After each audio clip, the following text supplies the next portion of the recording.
Hello, everyone. Today is not just the anniversary of the Global Schools Foundation, it's an anniversary of a family that stood up, defying all odds, achieving numerous milestones in its journey of excellence. It is a day to recollect and rejoice in all the achievements and plan the roads ahead with new goals and determinations of touching new heights.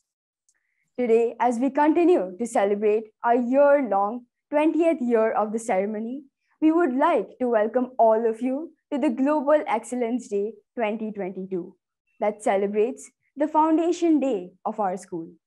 I am Niharika, and with me, we have Prajit. We are from the GIIS Smart Campus, Singapore, and we'll be your hosts for today.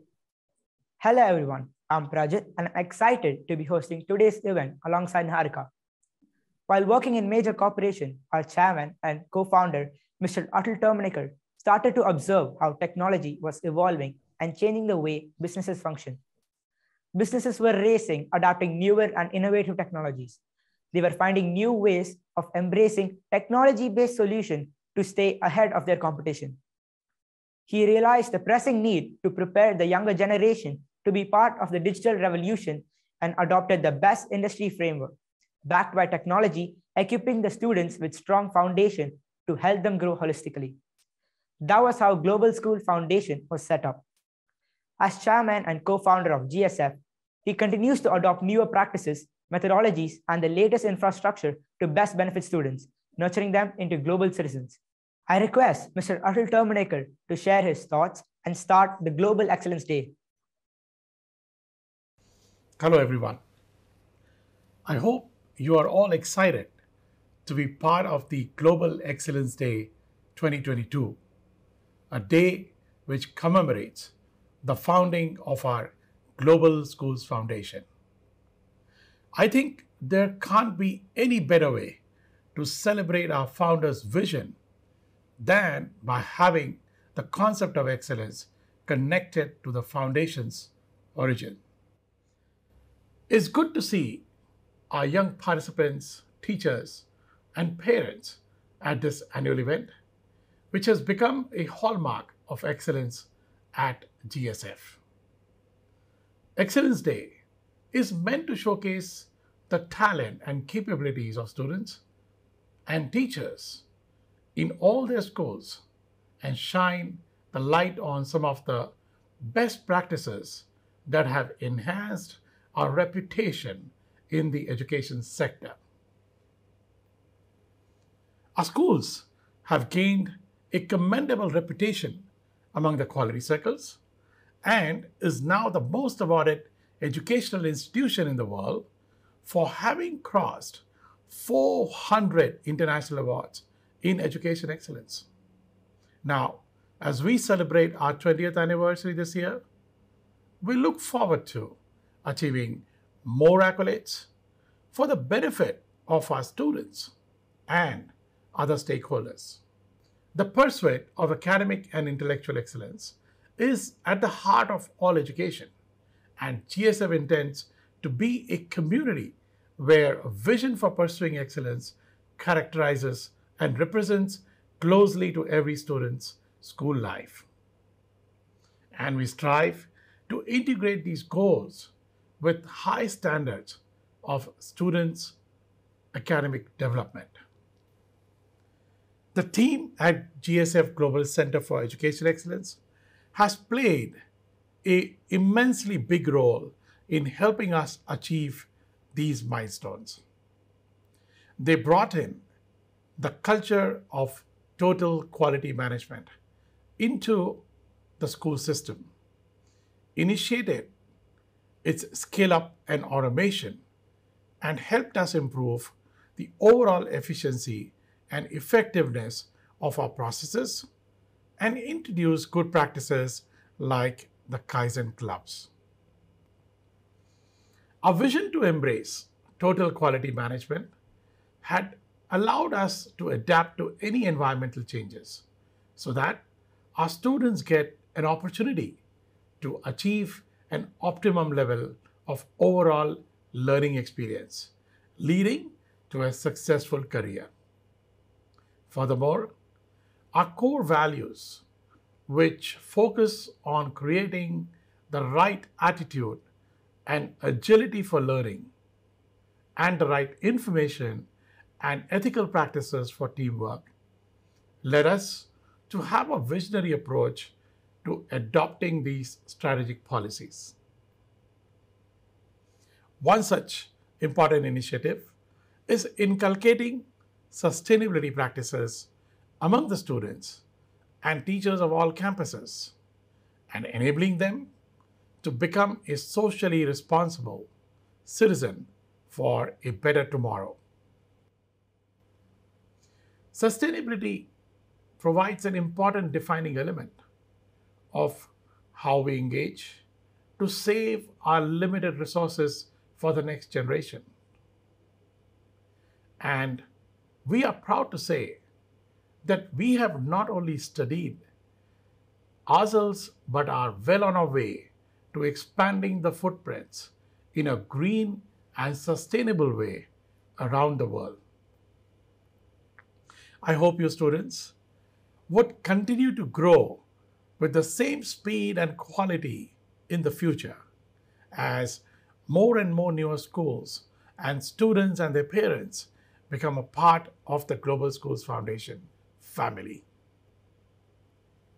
When teachers, principals, and students enthusiastically chip in, it will give GSF the necessary boost to take its forward-thinking approach to newer heights and give its students every advantage in the real-world sense to become leaders and innovators of tomorrow. Let us strive towards a more fruitful journey for every student's success in the future. May you continue to blossom and bloom and help each other out throughout the process. Let us dream that post-COVID, the new years will be fruitful and bring more glory to the students at GSF schools.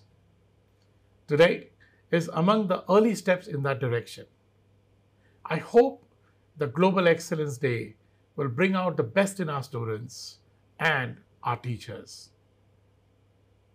Wishing everyone the very best in this year's Global Excellence Day 2022.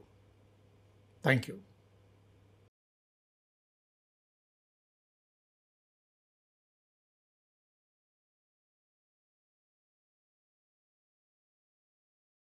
Thank you, Atul sir.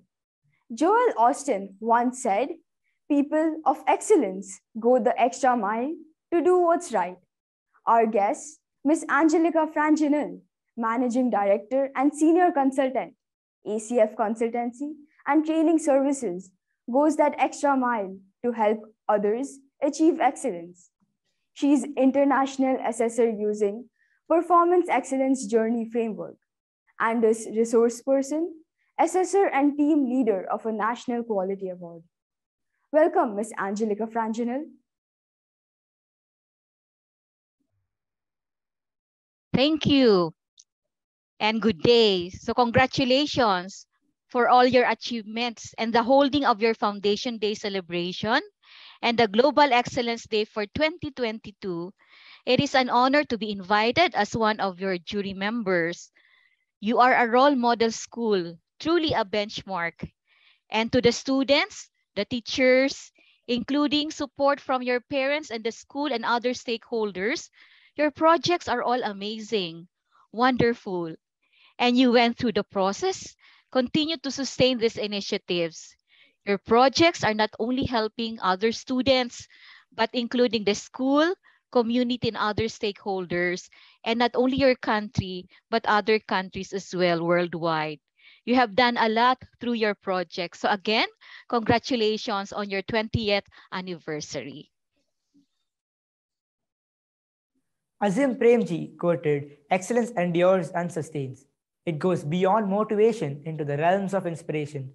Our next jury member has inspired and motivated others. She is the director of IMC Ramkrishna Bajaj National Quality Award Trust. She has been coordinating and managing the IMC RBNQA Awards for the past 16 years. she finds great opportunity to interact with diverse organizations and guide them in the performance excellence journey. Welcome, Ms. Maya Desai. Thank you so much. And it's a real privilege to be part of this excellent event. And for us at the RBNQA, the global schools are an absolutely benchmark, not only in terms of the students, but the team that is working towards building up excellence in the institution and instilling in the students the concept of performance excellence at such a young age. So we truly appreciate Global Schools Foundation's efforts to bring in and instill in the students these concepts and help them to grow into true professionals in the years ahead. So my best wishes to all the team members in this on this Excellence Day, and wish you the best to make a lovely presentation. Thank you so much. Lastly, let's welcome Mr. Shailesh Godekar. His journey in the quality field reflects an uncommon journey of growth, from a conventional quality control to consumer quality. He has led the quality trilogy and has been instrumental in the creation of development and quality systems and processes across the value chain, which has resulted in a robust and quality-focused environment in Marico. His focus and passion to drive consumer-driven quality culture across the complex supply chain have created and grown Marico brands to be a mark of quality and purity. Mr. Shailesh has nurtured, built, and embedded quality consciousness in the organization, resultantly accrediting the organization with many quality certifications, accreditation, and awards. Thank you very much. I think it's really a pleasure to be the part of this wonderful school, basically Global Foundation school. And I think what I like about the entire thing is I had been associated with this a decade ago. My first visit was almost a decade to Singapore campus, and that's where I saw a key change. I was amazed to see a culture a decade ago, a culture of innovation, a culture of learning, a culture of sharing, and the excellence journey which they took it. I think, and I proudly say this to everyone whom I met, if one school which is a benchmark, okay, in an education center, it's definitely a Global School Foundation. I think it's all this credit goes to the entire students and the teachers, okay, and the entire member staff of the Global School Foundation. I always appreciate, I always like to be the part of this team. Whenever there is an opportunity, Ratin definitely invites me, and thank you, Ratin, for inviting me as a part of the jury. As I say, it's a learning. Okay, I will also learn today a lot from these young students, and I look forward for a very fruitful session. Thank you very much, and all the best for this Global Excellence Day. Wishing you all the best. I would now request our Deputy COO for the Global Schools Foundation, Mr. Rajiv Katyal, to give his thoughts. My dear heads of schools, teachers, students, parents of all the schools in the Global Schools Foundation network, this is Rajiv Katyal, Deputy Chief Operating Officer of the Global Schools Foundation, welcoming you to the celebration of the Global Excellence Day, which we call in short form the GED. This year, the Global Excellence Day has got a special importance because it is happening in the 20th anniversary year of the Global Schools Foundation. Way back in 2002, the Global Schools Foundation set up its first school GIS in Mount Sophia in Singapore. And over the years, this network has grown to 35 schools in 10 countries and continues to grow. However, the central spirit behind the growth and development of these schools remains the same, which is to produce global citizens of outstanding quality who excel in their fields of academics and co-scholastic areas during school, and then go out and excel in the 21st century in the world outside, in their field of work, whether it is a professional area, whether it's a business area, or whether it's an area of social service or arts or science or whatever it is. We realize today that in the field of education, it has to be an well-rounded education. It cannot only be the traditional areas like physics, chemistry, science, biology, accountancy, business studies. We have to inculcate multiple skills in children. So we take a lot of initiatives, like we take our children through STEAM education, we take them through robotics, we take them through design technology, we take them through ceramics, we take them through culinary sciences, we take them through various forms of performing and fine arts. So all these things are done. We also realize that the world of 21st century is a world of technology. It's a world of processes. And therefore, we try and develop our children in these areas. And as we are celebrating the 20th year of our anniversary, we are looking at celebrating the Global Excellence Day in a special way. So this year, what we did was we had even more schools participating for the Global Excellence Day. And the spirit of participation was that there'll be the school children participating in the Quality Circle initiatives. So all the schools in the GIS family, as well as the Wormwood International School, have participated in what is called the Quality Circle initiative programs. And the participants have been divided into 3 categories: the junior category, the middle category, and the senior category. And these finals will be held on 6th, 7th, and 8th September, as you know. Now, since there were so many schools participating, we could not get so many teams to come and take part in the finals. What we did was we paired up the teams and made them compete against each other from multiple schools till we could shortlist the victorious schools from these teams and bring them to the finals on 6th, 7th, and 8th September. So on 6th, I believe the junior category finals is being held. On 7th, the middle category. And on 8th, it is a senior category finals which is being held. The good thing is that even while participating to qualify for these finals, being finalists from their schools and then finalists from between schools, the children would have learned a lot. Today, the world outside is full of technology, full of process improvement, full of quality initiatives. And the children are able to take part in these initiatives through competitions in the GSF family of schools. They have learned so many skills which will not only stand them in good stead during the school education, but also during their higher education and later on in the world of work. So in effect, we are preparing children for the 21st century by making them adopt and learn techniques which will stand them in good stead when they grow in the future. So I think it has been a very energizing and I would say a very exciting experience for the kids to have gone through all these programs, prepared themselves, then competed in a spirit of cooperation. And I'm sure while competing against each other, they have learned from each other. And finally, the finalists who are going to come here and they are participating on 6th, 7th, and 8th on the final Global Excellence Day, they would be learning a lot from the judges who will question them very, very deeply in terms of how they've done their projects, how they've done their initiatives, and what could they have done better. We believe that in the 20th anniversary celebrations of the Global Schools Foundation, this is a very, very important and landmark initiative of celebrating the Global Excellence Day over 3 days and making people go through a rigorous round of competition, more in the spirit of developing these children.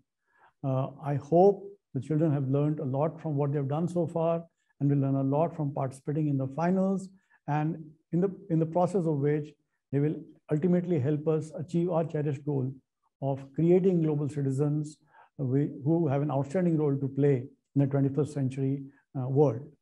So wish you all the best and have a great time. Those were some excellent words of wisdom from Rajiv sir.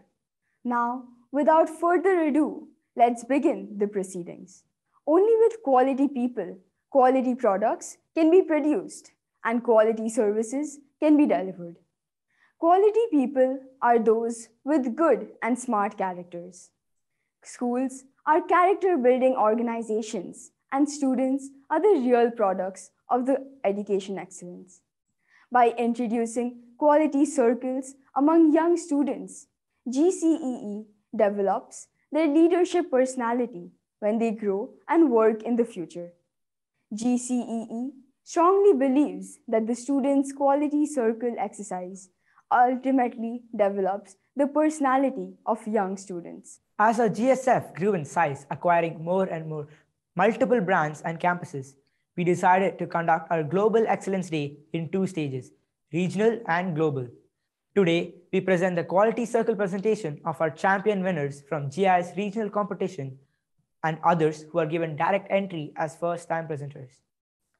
We have 6 award categories to be given away: the best presenter, the best presentation, best topic, silver award, gold award, and the platinum award. So let's present our first presentation of the day.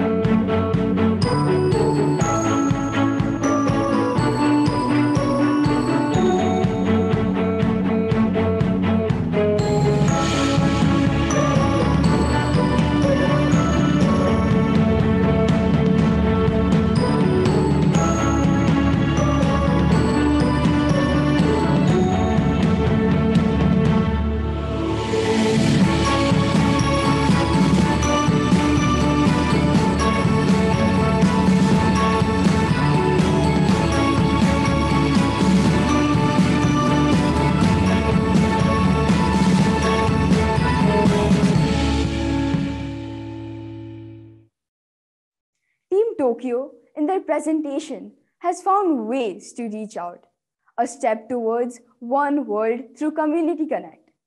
They have worked on methods and possibilities to create a sustainable environment for their school. Let's welcome them. Warm greetings to everyone. I would like to begin our Quality Circle presentation by introducing my team. I am Sushant Kagalana Bharadwaj with Dhwani Patel and Neha Nibu from IVDP Year 1. We walk you through the presentation on our Quality Circle, Reach Out, a step towards one world through Community Connect.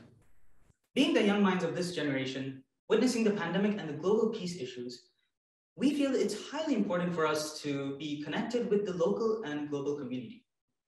In order to enhance the 21st century learning skills of our fellow classmates of being a global citizen, we plan to work on the methods and possibilities of creating the sustainable environment in our school. We believe that the limited exposure to the local and global community of students in our school will have an impact on the IQ and EQ of younger generations. Exposure to community outside of our school is required in order to help students achieve competency in an international environment by inculcating skills and values of open-mindedness and empathy while introducing them to the experience of working with a wider society. The main importance of Global Community Connect is to have a connection beyond the classroom to a new learning ecology, to be globally competent, and a need for globalization and social constructivism. We plan to achieve this by taking part in cultural exchange events and organizing events. In order to finalize on the topic, we use the nominal group technique with students from grades 9 to 10. Based on the final data collected, all of us agreed to work on the creation of a sustainable platform to achieve Global Community Connect. With the guidance of our teachers, we identified several causes, represented here using the Ishikawa diagram.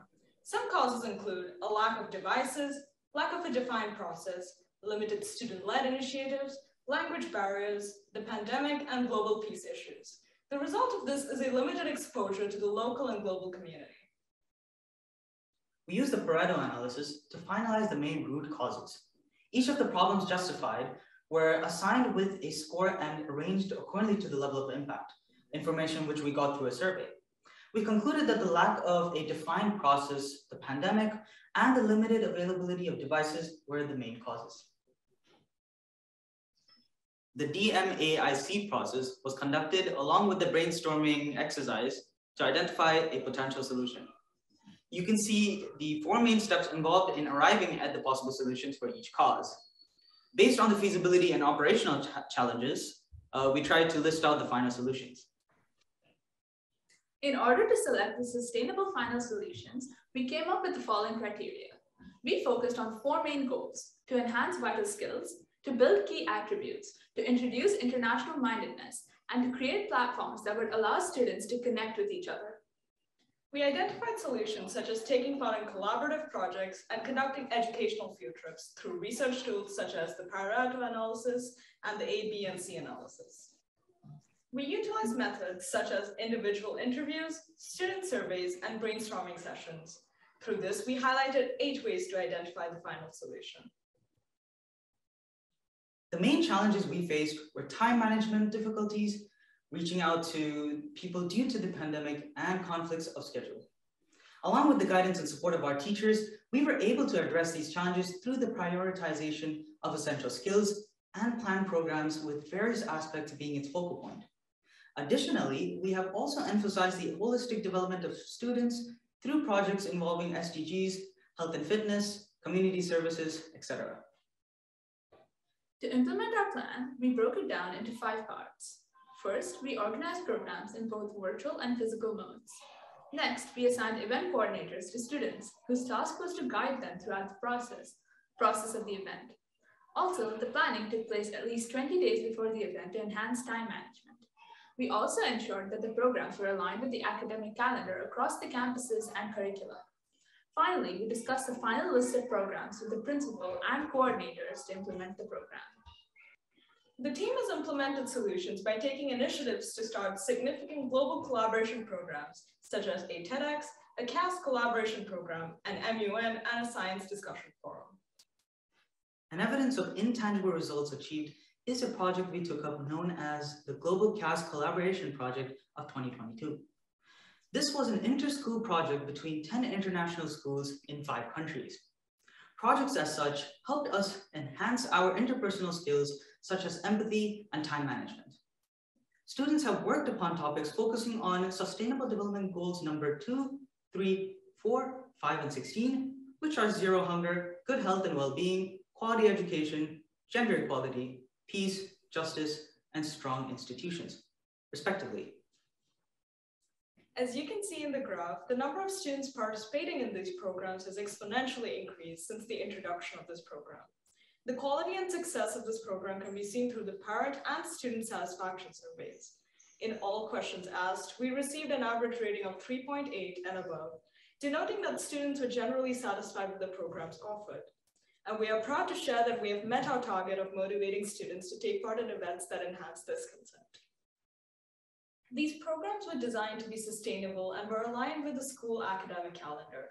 Students from lower grades were involved in the organizing committee to provide a base for further student-led initiatives in later years. Moreover, the sustainable impact of our project can be seen through the exponential increase of 68% in student participation of events compared to the previous years. We've also seen an increase of 71% of students volunteering to organize these events. We work together to maintain 100% yearly improvement in the quality of programs. And due to this, our school records a 58% increase in local and international students' admissions compared to the previous years. To summarize our QC project, we identified the problem that there was limited global and local community connect.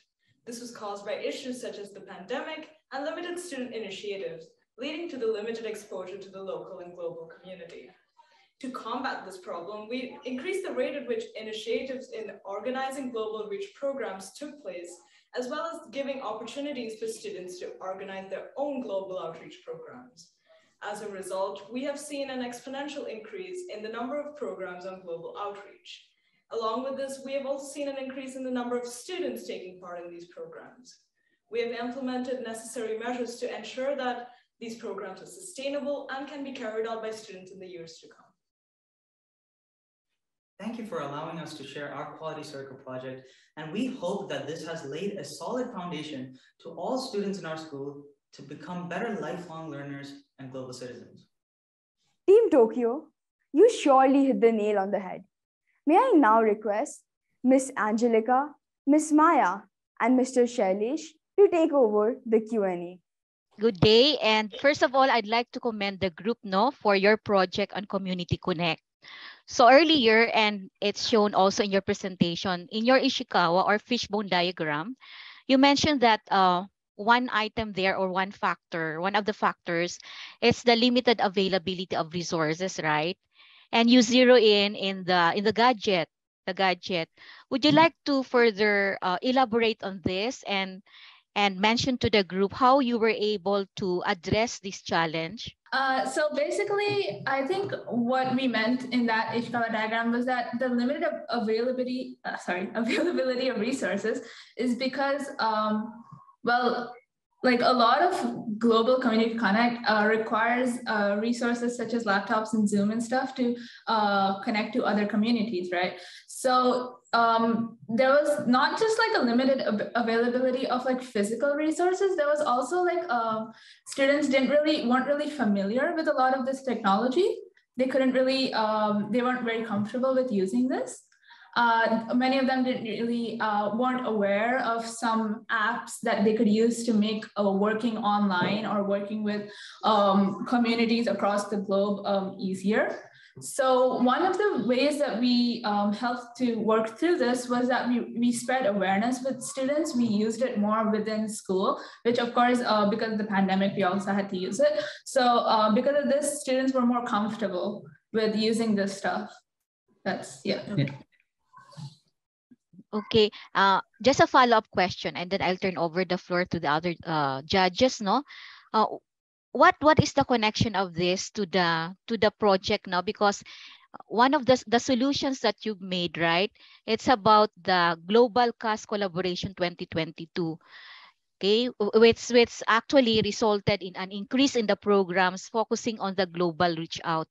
So given the one of the root causes that you've identified, it's the availability of the resources. How is this now linked with the solution that you've identified? Well, firstly, the availability of resources was one of our root causes, but it wasn't the main thing that we focused upon, because upon doing the Pareto and ABC analysis, we realized that the pandemic was a greater what do you call it? It was of greater attention. It was a bigger cause. But like while doing the CAS collaboration and everything and other similar projects, students were required to connect to people across different communities with different time zones. And well, basically virtually, they were required to do a lot of virtual work. So through the Global CAS Collaboration Project, students had to use their devices more. And they had to use certain apps, like not just Zoom, other like maybe Google apps, stuff like that, apps that allow you to work virtually. They had to use these more. They had to learn to use them. So that really helped in increasing their awareness and making them more comfortable with such technology. Okay, thank you. Thank you for that. I'll now turn over the floor to other judges. Can I ask a question? Yes, sure. Yeah. Okay, it is just for my understanding. From your presentation, it is that your target is definitely students, of course. But for this community outreach, the word community, with that, I wanted to understand, did you have an understanding and study of any other like community outreach programs? Did you think of something different also? I just wanted to know that. Apart from connect with your students, student relationships. Okay. Well, so one of the programs that we used, one of the programs that we did as part of this project was our students organized a TEDx program. So basically TEDx is something, is a program where we call speakers, any speakers, any age. And we, as the organizers, we provide a platform for them, and for them to talk about their ideas to an audience. Okay. So TEDx was not just for students, and the audience was also not just students. Okay, that's good. Yeah. Thank you so much. Thank you. Thank you. Yeah, one question from my side. I think first of all, thank you. A wonderful presentation by the GS Tokyo students. I was just going through the presentation and happened to see that there are certain causals and certain actions which you have taken it. Have you integrated that actions, okay, into the admission process as a part of the admission process? Have you integrated certain actions? Because as I understand, some of the causals were building in confidence, communication, and all. So as a part of the process, have you integrated, have you shared that with the team and integrated as a part of the admission process of the students? Do you mean while admitting students into our school? Yeah, because there are certain basic part of the students where people have to have that confidence or have to have the good communication skills, whatever. Okay. So as I said, if you integrate that as a part of the admission process, you get some students which are inbuilt with these traits. I would like to answer this. Yeah. My name's Neha, and I believe that this is an integral part of the admission process, as Community Connect wants us to engage in in-depth understanding, problem solving, and just having a passion for the pursuit of knowledge. So I believe that when students are being admitted, this is something that they clearly look for. And hence I feel like Community Connect and the willingness to pursue knowledge outside of classrooms is something that is looked for. Okay, so what is that one thing which was a learning for the admission process from this project, which you will take it or integrate into the admission process of the students? Any one thing you feel was a different thing which came together, outcome of this project, which was a great learning for the admission process? You can think of it, okay? Well, because the one thing that, because of the increased, what is the word? Because of students themselves coming up with new ideas and increased student participation in events that have nothing to do with their academics, the environment in school is one of sort of like pursuing knowledge outside of academic interests, pursuing your interests, sharing interests, things like that. So overall, I wouldn't say this is just for admission. Like it's not specific, this is not specific for the admission process, but the environment at school has become something like of, it's become, So this environment at school has become more global, has become more connected. Students are like continuously pursuing their passions and interests and continuously sharing this with others. So that's why when we're admitting students to our school, or even when students, like potential students, show up to learn more about our school, this is something that they realize that is one of the main aspects of this school. So yeah, that's okay. Thank you. Thank you. Thank you. Thank you.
With more than 2 years into the COVID-19 pandemic, when half of the world's students were affected by partial or full school closures, Limited social interactions due to the online learning have taken a toll on students' social well-being. Let us see how Team Ovis Nanyang tries to mitigate this impact. Hi, we are from One World International School, Nanyang campus, and our topic for Global Excellence Day is limited social interactions due to the pandemic. This project is brought to you by Daniel, Mohashni, Afia, Manya, and McKenna, with the help of our teachers, Ms. Bajaj and Ms. Feroz. What we chose to work on was the limited social interactions in school as a result of the pandemic and lockdown for students in grade 6 and grade 7 and grade 8. Due to the pandemic, a lot of us were forced into online learning for months at a time. Usually when the country was in lockdown, this warranted people to stay home alone a lot of time to avoid spread.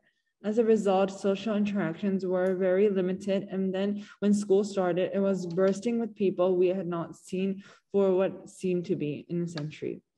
This caused people to be awkward with one another, closed off to people who they didn't know, and refused to speak or interact with new people in any way. We identified this issue and tried doing our best to help solve it. Project selection and purpose. How the project is selected. Shyness is one thing, but anxiety is another. Stepping in before our students suffered severely from insufficient social interactions was perhaps the best thing we did. We decided to investigate and find solutions to these problems for the well-being of our students. Our solutions worked miracles for these helpless students. Current situation analysis. When school first started, we noticed that a lot of kids were confused, unsure, or hesitant of their surroundings. This led to distraction in classes, and we started looking for possible causes of the issue. After poking around for a while, we concluded that students were feeling nervous and anxious about starting school. We interviewed a few students, and almost all of them said that social anxiety was the reason they were distracted and nervous about school. They had not seen their friends or peers in so long that they had forgotten life before the pandemic. The interviewers said that they were hesitant about talking to people because they didn't know what to say or if what they said was embarrassing. We were hesitant to accept the results of our first survey, so we decided to have another survey to identify the root cause for their nervousness. We gave them a few options that we thought could be the cause for them to choose from, and the results were unsurprising to say the least. The results showed that students would rather have new, unfamiliar company than be with their old friends. We think this is because the students became distant during online learning and would rather lean towards having new company. Hence, it gives them a clean slate to start a new friendship. We finally tracked down the root cause for all this chaos. Now it was time to work on a solution. Solution development. What were the methods used to identify solutions? After spending some time brainstorming and discussing with teachers and students, we came up with 3 possible ideas to get students to interact with each other. Our first idea was the clubs, and our other ideas were holding sports events and social events more often, which we had tried earlier and had garnered exceptional results, and encouraging students to carry out service projects in random groups created by the teachers to help the community as well as themselves. To decide which clubs to start, we had to choose the clubs that were most engaging and inclusive. What were the methods used to identify solutions? The student council thought of various ideas in which people with similar interests come together and interact with each other. They know that they have something in common. We brainstormed various ideas which will all interest the grade 8s. We also told the grade 6s and 7 student council members to come up with club ideas that will interest their grade level the most. After conducting multiple surveys, we chose the most popular club options among students. We picked the most liked club for each grade level, which was the Eco Club for grade 6, Photography Club for grade 7, and Magazine Club for grade 8, and assigned respective student council members to lead them. Project implementation and results. How the team implemented solutions to achieve results. Due to the limited time allocated, we had to schedule meetings via email to reach out to all those in the clubs. We also had to get articles, layouts, photos, and designs planned in advance to save time. Most of the students were hesitant to join due to months of not interacting with each other. Everyone got used to sticking within their comfort zones, and they weren't ready or willing to jump out of it. To get our school magazine club rolling, we decided to advertise around school by going to every class and encouraging everyone interested to sign up.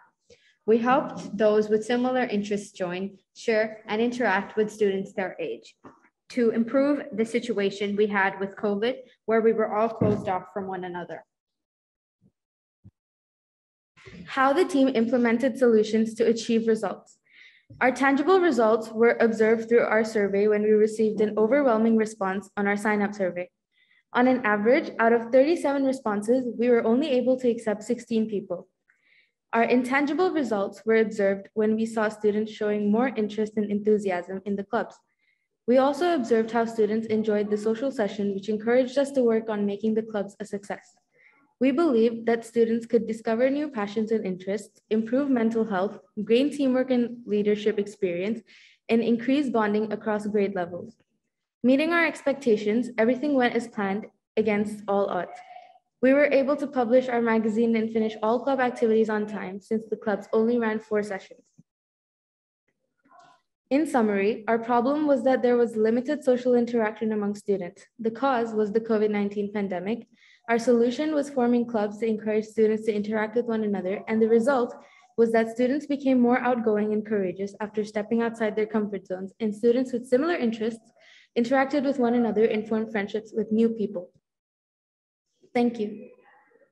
Great presentation by the team. I request the judges to take over the Q&A. Thank you. I have one question, just again, my curiosity. Since you have these various clubs like the filming club, photography, and magazine club, so was there any criteria when the children or students were joining these clubs, before you enlist them for further participation? We used the Google,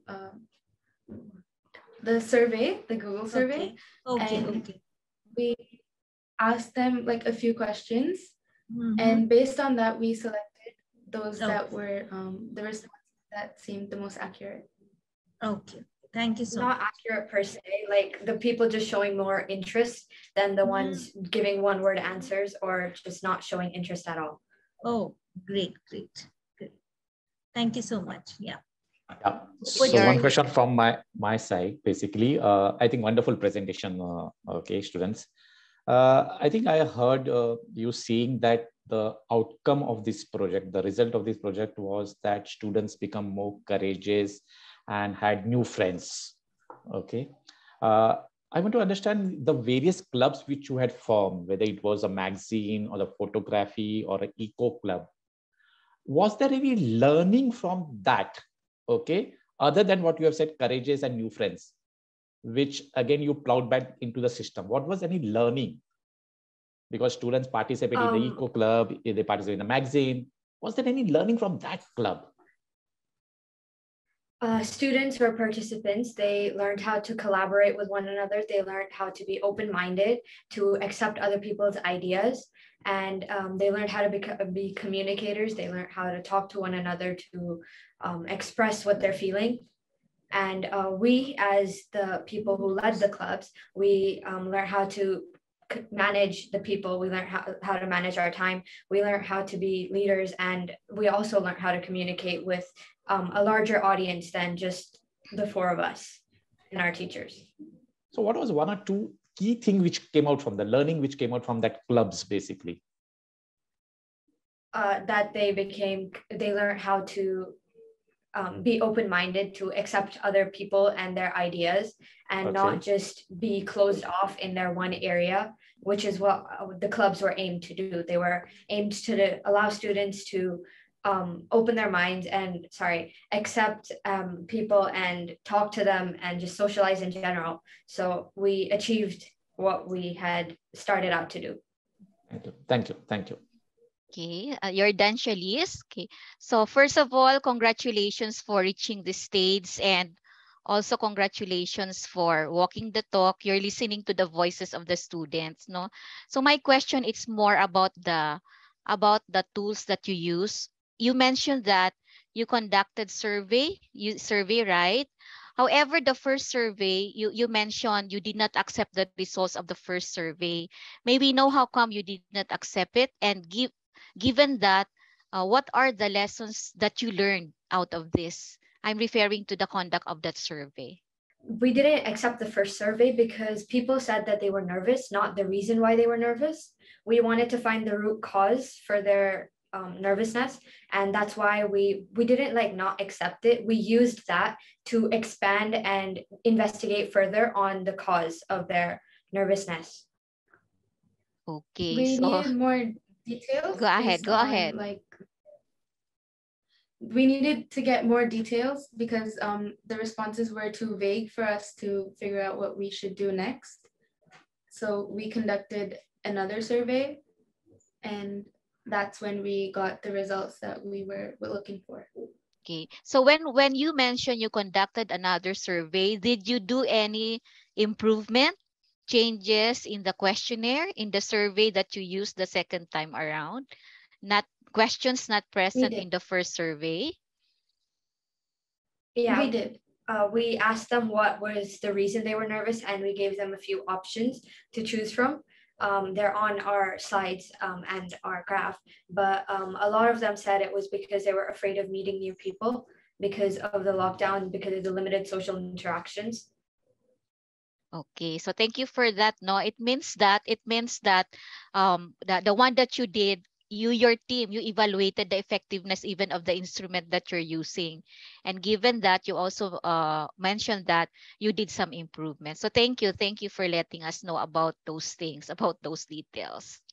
Okay, thank you. Yeah, just one question.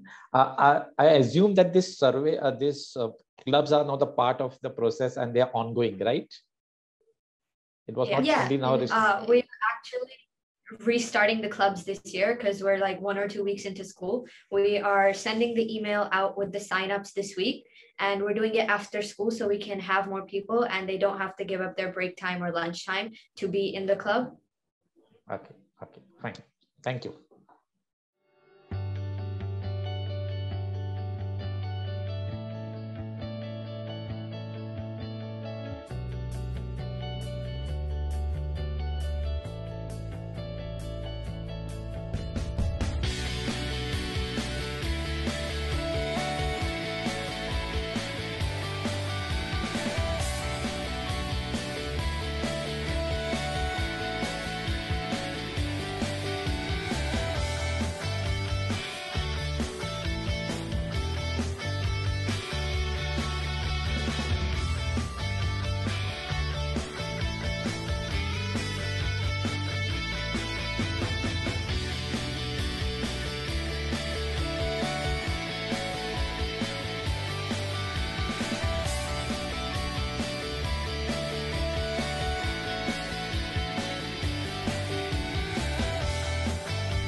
By weaving sustainable development goals into the GIIS culture to empower everyone, increase participation, and make informed decisions in favor of environmental integrity. Team Smart Campus Punggol addresses sustainable development challenges and has come up with the innovative methods. Good morning, judges. I'm Arohi, and I'm here with my team members, Avika and Shaili. And we are Team Green Domino from GIIS Smart Campus Singapore. We have heard a lot about sustainability and climate change in schools, in the media, and in communities. However, there was always an overwhelming volume of theoretical knowledge rather than practical information, which we felt was inefficient and unable to inspire the true message of climate action to the audience. We understood the dire need of climate action in a world plagued by the climate crisis, and hence brainstormed various ideas and games to create a domino effect and encourage our generation to take up meaningful climate action. Moving on to the project selection and purpose. During the initial stages of brainstorming, we identified 4 problems: time management, theoretical information on sustainability that loses its impact, vandalizing school property, and high stress levels due to exams and assignments. To select a problem, we consulted with our teachers, brainstormed in class, and used NGT, nominal group technique, to select the problem to work on. Through this method, we identify the problem as theoretical information on sustainability and its loss of impact as the critical issue. This project is important to us as it emphasizes the importance of green practices, motivates others to innovate and spread awareness, and supports the SG Green Plan 2030. To get a grasp of the current situation, the surveys conducted indicated that most students did not know much about climate change and sustainability. However, most were willing to learn more and ready to change their lifestyle. To identify the root of the issue, we listed the cause of this global problem under 4 main categories.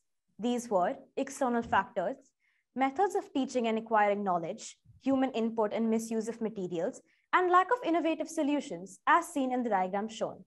Through NGT, we identified method of knowledge transfer as being the cause of this problem. Repetitive activities, talks and discussions without new or interesting ways of imparting information were impediments to the effective transfer of knowledge on sustainability. Moving on to solution development. After this process, we concluded, as per the survey, the gamification of information on sustainability and environmental conservation may be the best solution to this issue. This conclusion further inspired more students to create other unique solutions and participate in sustainability-related competitions and events. Through the survey, we were able to see that 91.1% of our survey takers agreed that they learned better about the same through games and activities. We use criteria to further help us identify a solution and ask questions such as, what are the results required? Is the solution acceptable to the relevant stakeholders? What are the constraints that exist? And what resources are available? We set specific targets such as creating at least 2 games, participating in at least 2 external competitions, and competing against 10 plus teams by July 2022. Moving on to the project implementation and results. Green Domino is a board game we developed to teach young minds to make simple day-to-day changes in their life and hence conserve the environment. We allow players to go through a series of stages, with each stage presenting a different situation that shows how their decision can make a positive or negative impact, indicating the domino effect. Flip the Bottle Challenge was an innovative initiative taken up by students of grades 9 and 10 to encourage fellow peers to recycle plastic bottles in a fun and compelling way. Moving on to the challenges we encountered, time management was a major issue as it was difficult handling both academics and project work simultaneously. Planning ahead and setting realistic timelines went a long way in managing our project efficiently. Additionally, with our limited experience in production, we did not anticipate a delay in the supply chain from our manufacturers in India to Singapore, which pushed our timelines in promoting our game. To combat this, we selected team members who had the skills to communicate and liaise effectively with manufacturers. Lastly, we had limited expertise in creating online games, so we needed to enhance our coding skills and learn new languages. Overall, for our implementation plan for a period of 1 year, starting from July 2021, we were able to identify a problem, find solutions, and implement the same by creating the board game and encouraging other teams to participate in external competitions by May 2022. By June, we were also able to consolidate the results and measure our impact. As tangible benefits of the project, we exceeded the targets we set for ourselves by creating 3 games: Green Domino, Flip the Bottle, and an in-development prototype of an online game. With the launch of these games, we saw increased participation and growing awareness. Together, we have also participated in and won various high-level competitions such as the Company of the Year 2022 organized by JA Singapore, the Global Goals Competition, GSL, and the Design for Change competition. In these competitions, there were over 14 participating teams and well over 200 students.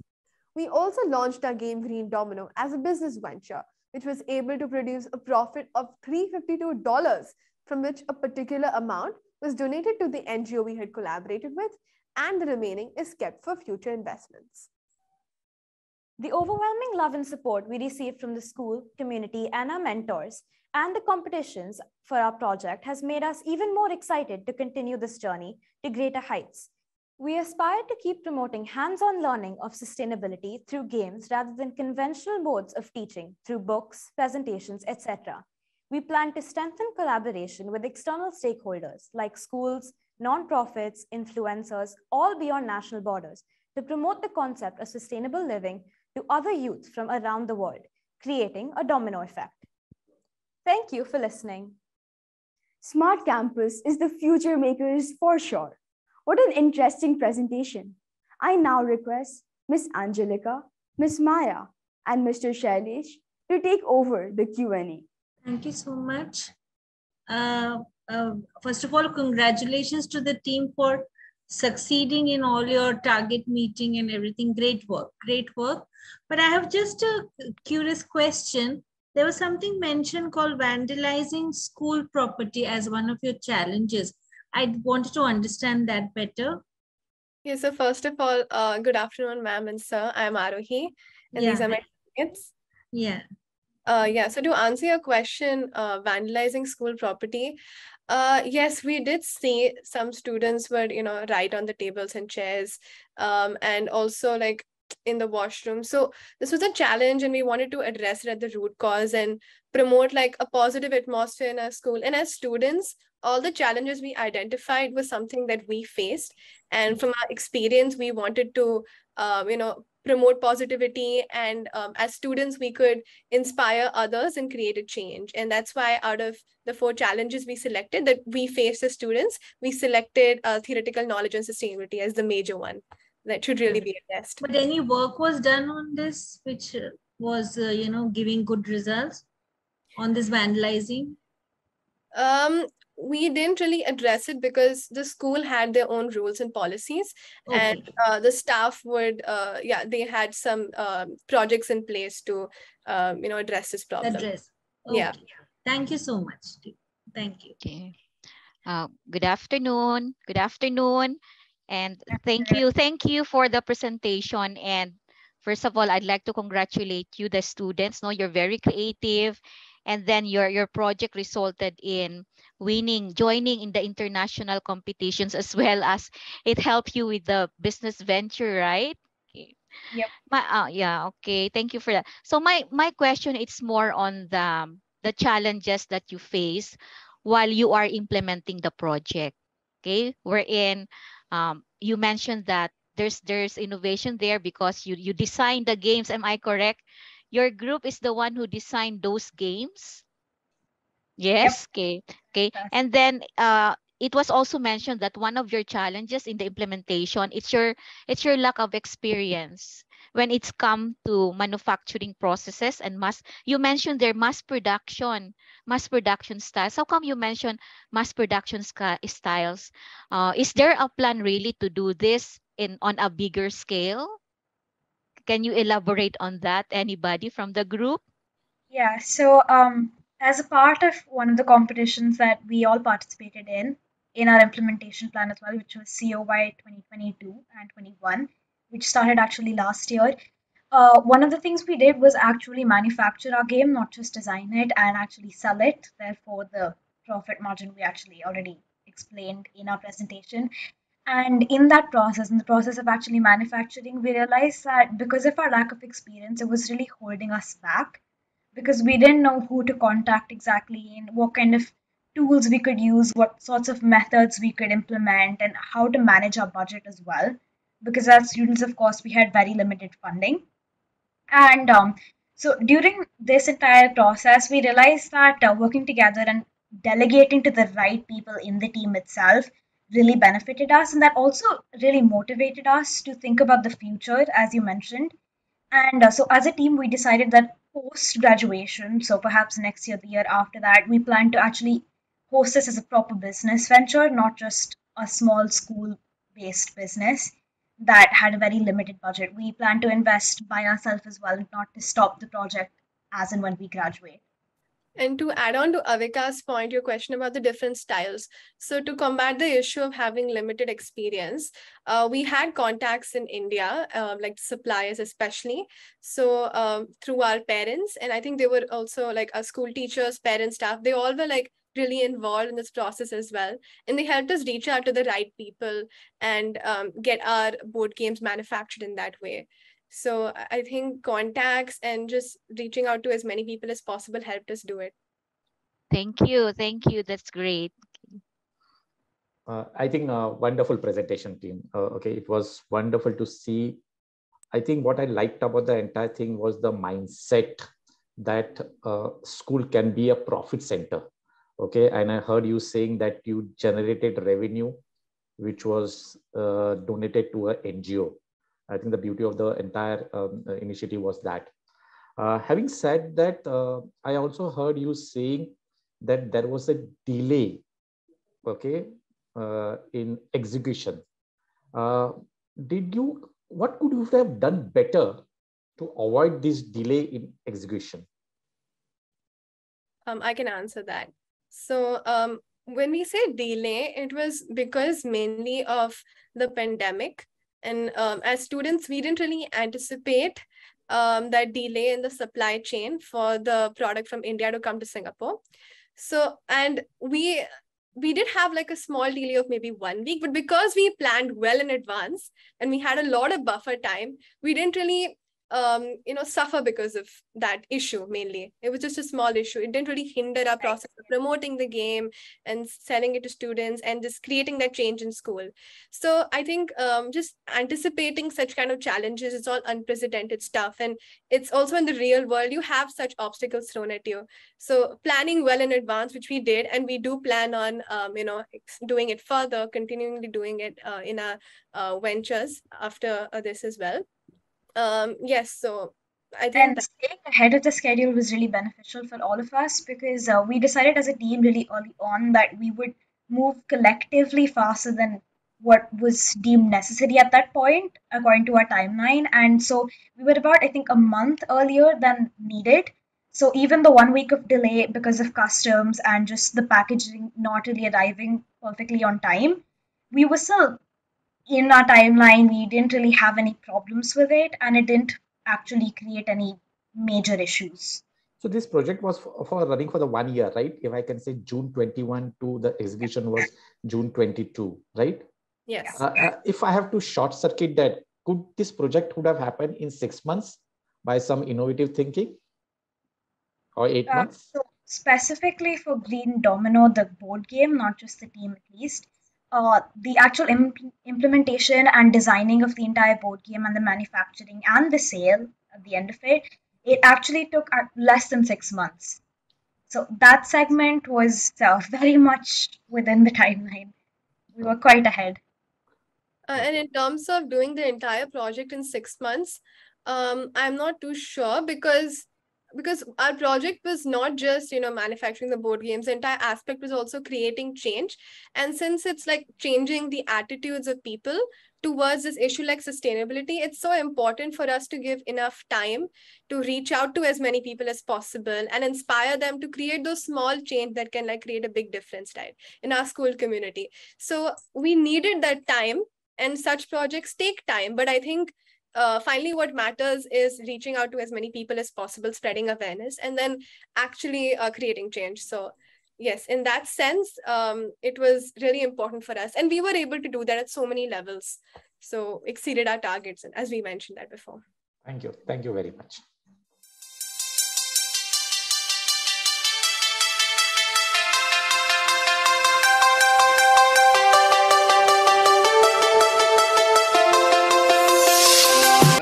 What are your opinions on online education?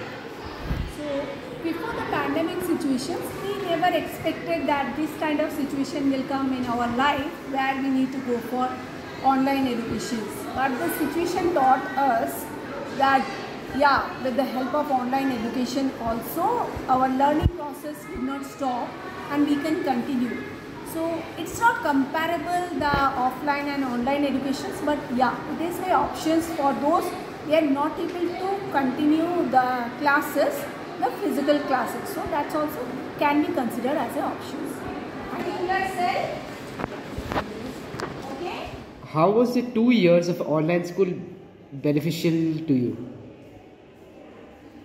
Well, the 2 years of online school, I think, has helped me. It gives easier access, and you have opinions all around the internet. But I feel like it's not very sociable. Using online education tools, it's not the same as going in a classroom. It doesn't give you that classroom feel, but I would say it's pretty good. Views on digitalization of education and technology being inculcated into our syllabus. Technology is enhancing day by day and the world is changing. So yes, I think it's a good idea that technology is being embedded into education. So we can use digital tools like monitors, projectors, AV rooms, etc. in our studies, so that because it helps us visualize, and learning through visualization is faster than learning through text. And yes, I'm really happy that the school is taking initiatives to do. So what do you think will be the future of education? Will it be online or offline? What I think probably, the time to come, it's going to be a hybrid mode always, because we are not very sure about the corona and how it is going to outbreak now. But then we should be ready for the hybrid mode where a kid can have on both the ways to get the education, whether in the school or in house.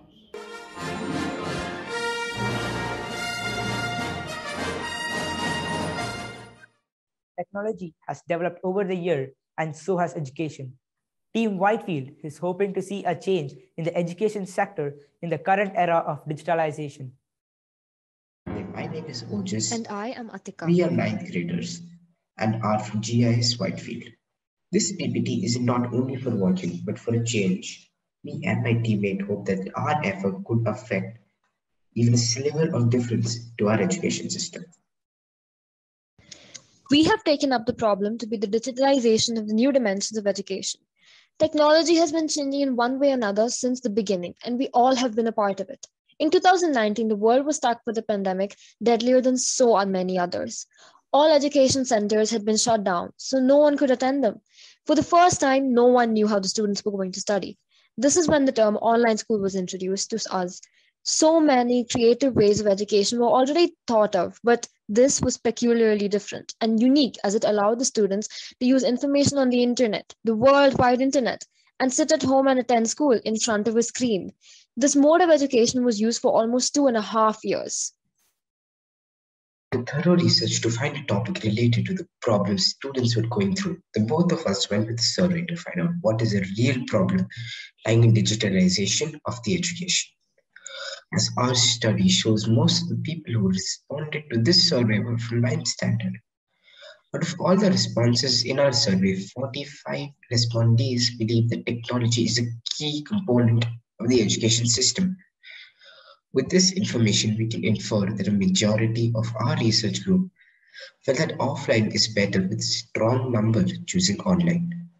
Around 30% think that computers are very important in the new education system. At the end, this topic was selected to try and combat problems that almost every student is facing. To identify the causes, we use the fishbone diagram. Let's take a look. We have teachers, financial issues, students, and the syllabus. These are the 4 most important causes that we have come down to. Teachers, not being able to control children, not getting paid enough for their extra time. We all can agree that the teachers work so hard to get through every single thing. They help their students through every single step of learning. And when we students go on our devices, the teachers aren't able to instruct us properly since we don't obey them, which happens to be a problem and a cause as to why digitalization isn't used as much. They are scared that we students are going to misuse it. And the teachers also don't get paid enough. I think it's one of the most noble jobs in the world to be a teacher, and no salary can ever fulfill what they do. Next is financial issues. Schools not being able to provide the different devices due to financial issues. Now, all our schools, some of our schools, they are not able to provide the different devices because of the financial issues. Money is a major factor when it comes to digitalizing the education system. And parents don't have enough income to buy devices for online classes. Our parents work so hard to make sure that we students can study, and sometimes it happens where they can't afford the costly devices that we want to digitalize our education system. Next, students causing harm to their eyesight. When we sit on electronic devices the entire day, it causes so much harm to our back and our eye. And that is one of the major reasons why digitalization isn't happening. Students not being able to focus on their classes due to distractions. Remember online classes? Many of us students, we were the ones who changed tabs and did not listen to what our teacher had to say in middle of a session. That is also another major reason. Syllabus. Most of the Indian syllabus doesn't approve of the idea of using computers for teaching. And it is true that computers can be a great tool for learning, but as pointed out, it is irreplaceable for some tasks and not appropriate for others. The offline system can never be replaced. And that is not what digitalization of education is about. The digitalization is about not replacing anything, but to bring out changes, because our education system has been changing since so many years, and it's time it caught up. This is a quick summary of what we came up with. Now, how the team implemented solutions to achieve results. Our problem that we identified was the digitalization of education that needs to be applied in all schools, but it isn't. And we came up with the main cause, which was technology not being used in a planned manner with restrictions, since it covers pretty much everything. And our solution was for studies to be better planned in order to use the technology through the way, since technology is something that will come into education one day or another, and it is time that it did. So our solution was to, instead of having it not come for the next few years, have it come now, but in a planned manner so the students are mature enough and use it properly. And our results were the process of learning to be sped up. Now that we're using digitalizing in our education, it has helped so much, since the students now can study with the offline manner and the online manner, and it has helped in so many ways, since the students understand better and their concepts are clearer. Students from today are the future of tomorrow, and no matter how we look at it, their opinion will be the one to help us in the future. To include popular opinion, we took 2 different interviews of 2 different people. It helped us to know the students better and understand their point of view, hence letting us come to a better solution and get better ways of implementing it. Let's look at them in the next slide. The points we received from the interview were: the online school will be much better with restrictions, as it is us, the students, who were changing tabs during the online classes and not paying attention in classes. Every class must have a smartboard. This would help teachers and students tremendously, and the students who cannot attend classes could join from online and not miss out on the important topics taught in the higher grades. Online classes also increase the speed of learning by showing more tools and educational aids, make learning very fast. Teachers can easily show presentations and pictures which help in learning better. As continuously writing in class can make you very lethargic and tired, it'll be better to see pictures and presentations rather than continuously writing notes. This was the raw data found in our survey. Arrivederci. Thank you for being such an interesting audience. Thanks, Team Whitefield, for that wonderful presentation. May I now request the judges to take over the Q&A? I think one question which I had, I read the slide, I heard you saying that 45% of the students, when you did the survey, they said technology is key to education, while 55% said no. So how did you convince this 55%? How did you go about? Because 55% I understand said no, only, yeah. So you mentioned that there were 55% of our applicants on our survey. They disagreed with the idea of digitalization of education. And I think that in the process of taking the interviews, We also, when we picked out the students, we also convinced so many others that this is such a huge step over.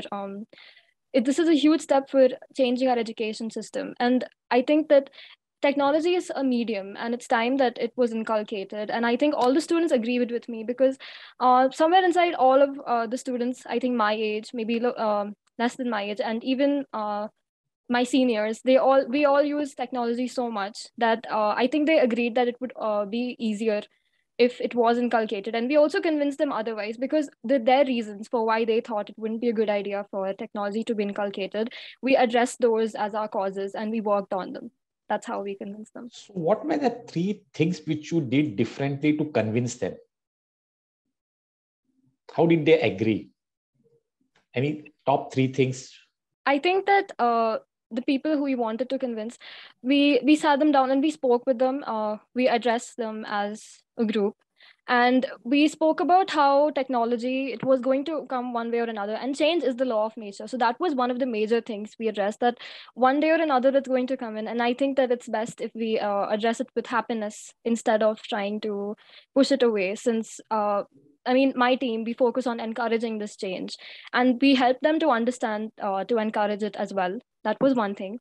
And another thing, I think the higher grades, they go for coaching and after school.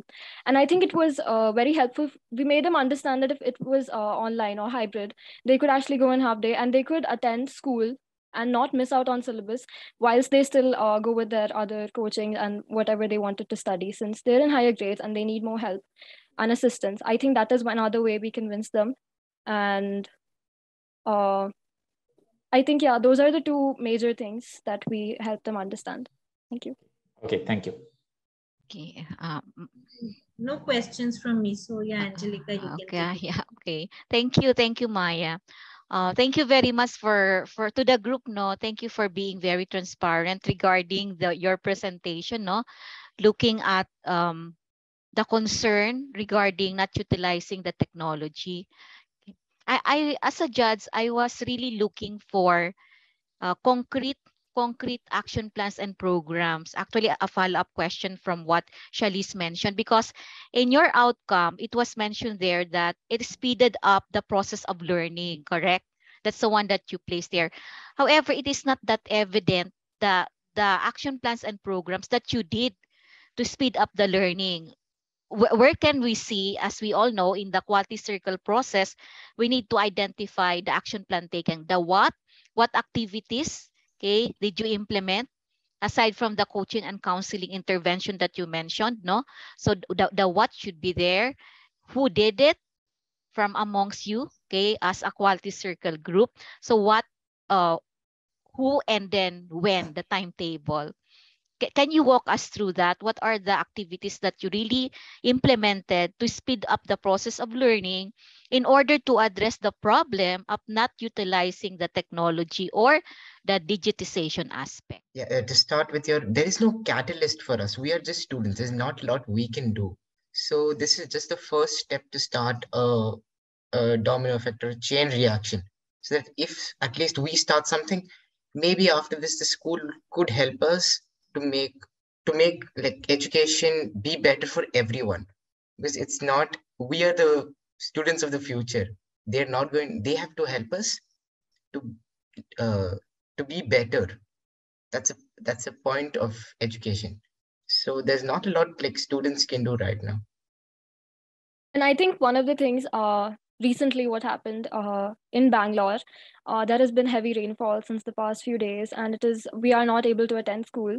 And we know that online school is there now, so our syllabus and nothing was missed. We had everything online, and it was really helpful since exams are also looking forward for the secondary.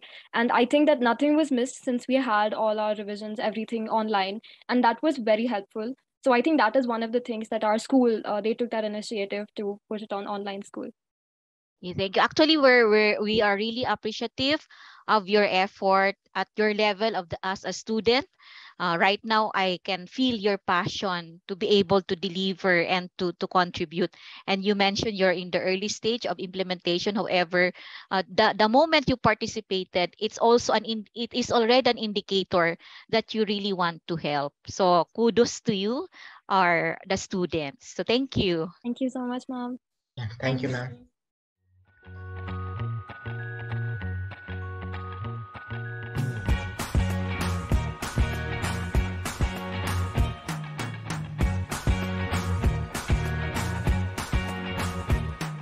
I can't forget the day we met. Your eyes so blue, me pressing through. I can't forget the day we met. Your smile so bright, it made me swoon. Ever heard of this word, scriptophobia? It is the fear of writing in public. It may sound unusual to some. However, for many students out there, there's a real issue. Team Hadapsar worked on this problem in their quality circle. Sometimes your destiny is wrapped up in a veil of fear to check if you really have the courage to face it. A famous quote said by Marcus Hayes. Happy morning to everyone present here. Let me introduce the paper warriors of GIS Smart Campus Hadapsar.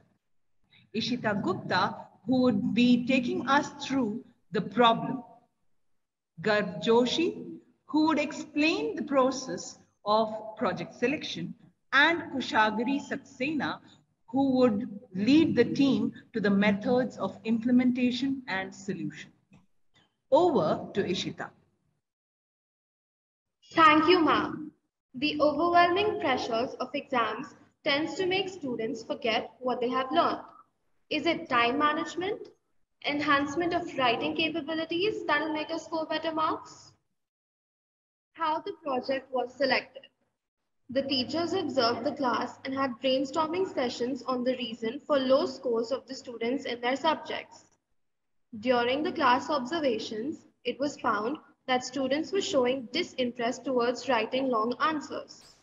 The teachers gave class tests in two categories, objective and paper and pen test. The performance of students showed huge difference in their scores of objective paper and the subjective paper. When we deeply examined the cause for this difference, we observed that the answers for the long type questions were not complete. Thus, we concluded to target the problem area and to enrich students to overcome the fear of attempting long answers. Now, Garg Joshi will lead us through the process of project selection.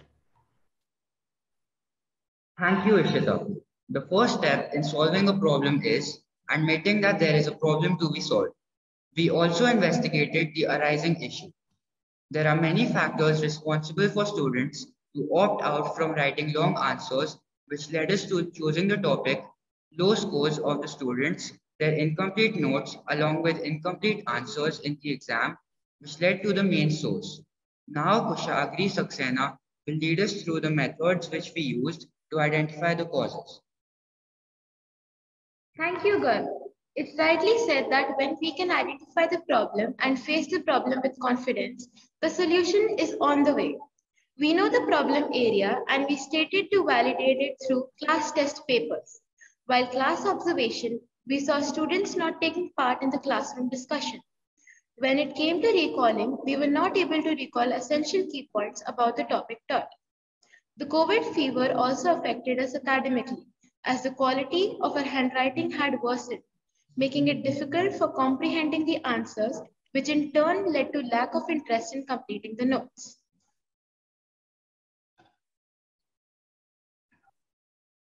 According to Michael Byron, the problem contains the solution. We cannot solve our problems with the same thinking that created them.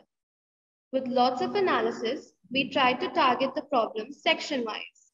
When tackling the issue, we had a brainstorming session and came up with ways to deal with the problem. We decided to divide the long answers into sections. Each section would be highlighted with key points. When this approach was followed in the class, we started getting results. We compared and analyzed the performance of students through class tests, and it is depicted in the Pareto analysis. We sat with children and understood their drawback and guided them through awareness sessions. While working on the samples, we closely looked into the performances and guided the students along. They checked their performance and saw improvement. We constantly interacted with the parents, guiding them after school. There was a positive incline in the graph of performance of the students in every round of the test taken. How did the team implement solutions to achieve results in the previous year? In the month of June, we brainstormed about the reason why students are performing low in subjects, particularly English and social science. The teachers found out lack of interest in writing when we introspected deeper. Few other factors also cropped up, such as lack of parent involvement, low scores in academic paper, fear of learning, judging the answers as easy or difficult by keeping the size of the answer in mind. In the month of September, we conducted class tests and the data was analyzed as we saw difference towards positivity. The solutions were implemented. The study was conducted on a small group of students. Some acknowledgement of hard work. These are the glimpses of the approaches taken by us as a team. Thank you for a patient hearing. Towards the end, we would like to say that we at GIS Smart Campus Hadapsar enforce our solutions, we own our genius, lead our field and impact the world. Thank you. Now we are open for questions. That was indeed an amazing presentation by the team. I request Miss Angelica, Miss Maya, and Mr. Shailesh to take over the Q&A. Yeah, great presentation, good work. And just a quick question, wanted to know from your analysis of, the fear of writing long answers, is it also one of the reasons could be the usage of mobiles and that language, the short, quick languages? I just wanted to understand from you all, since you did so much of, study in that area. Could that be one reason? Yes, the use of short messages and text messages while communicating online had an impact, and the students are unable to write longer answers since they're used to writing short words to communicate what they're saying. Okay. So did you take that point as one of the reasons or challenges? Yes. Yes. Okay. Maybe I missed out. Okay, great. Thank you. Good presentation, no? You went through the process in a quality circle problem solving process, no? So it's complete actually the way I look at it. But I want to be more enlightened regarding, because the problem actually it's the incomplete long answers, right? And they're getting low scores. And then you had some interventions. Can you walk us through what you specifically implemented to encourage the student to address these incomplete long answers, and then which resulted at the end, it resulted to good score? What for your group as quality circle member, what specifically did you contribute to be able to address it? So we divided the long answers into points, which made it easier for students to understand and memorize the answers. And if they found it easier to elaborate on the points later, which helped us. Before doing this, we had two types of tests, objective and pen and paper, in which we saw that the scores varied a lot. And to increase their scores in the subjective papers and in the pen and paper tests, we divided the answers into points.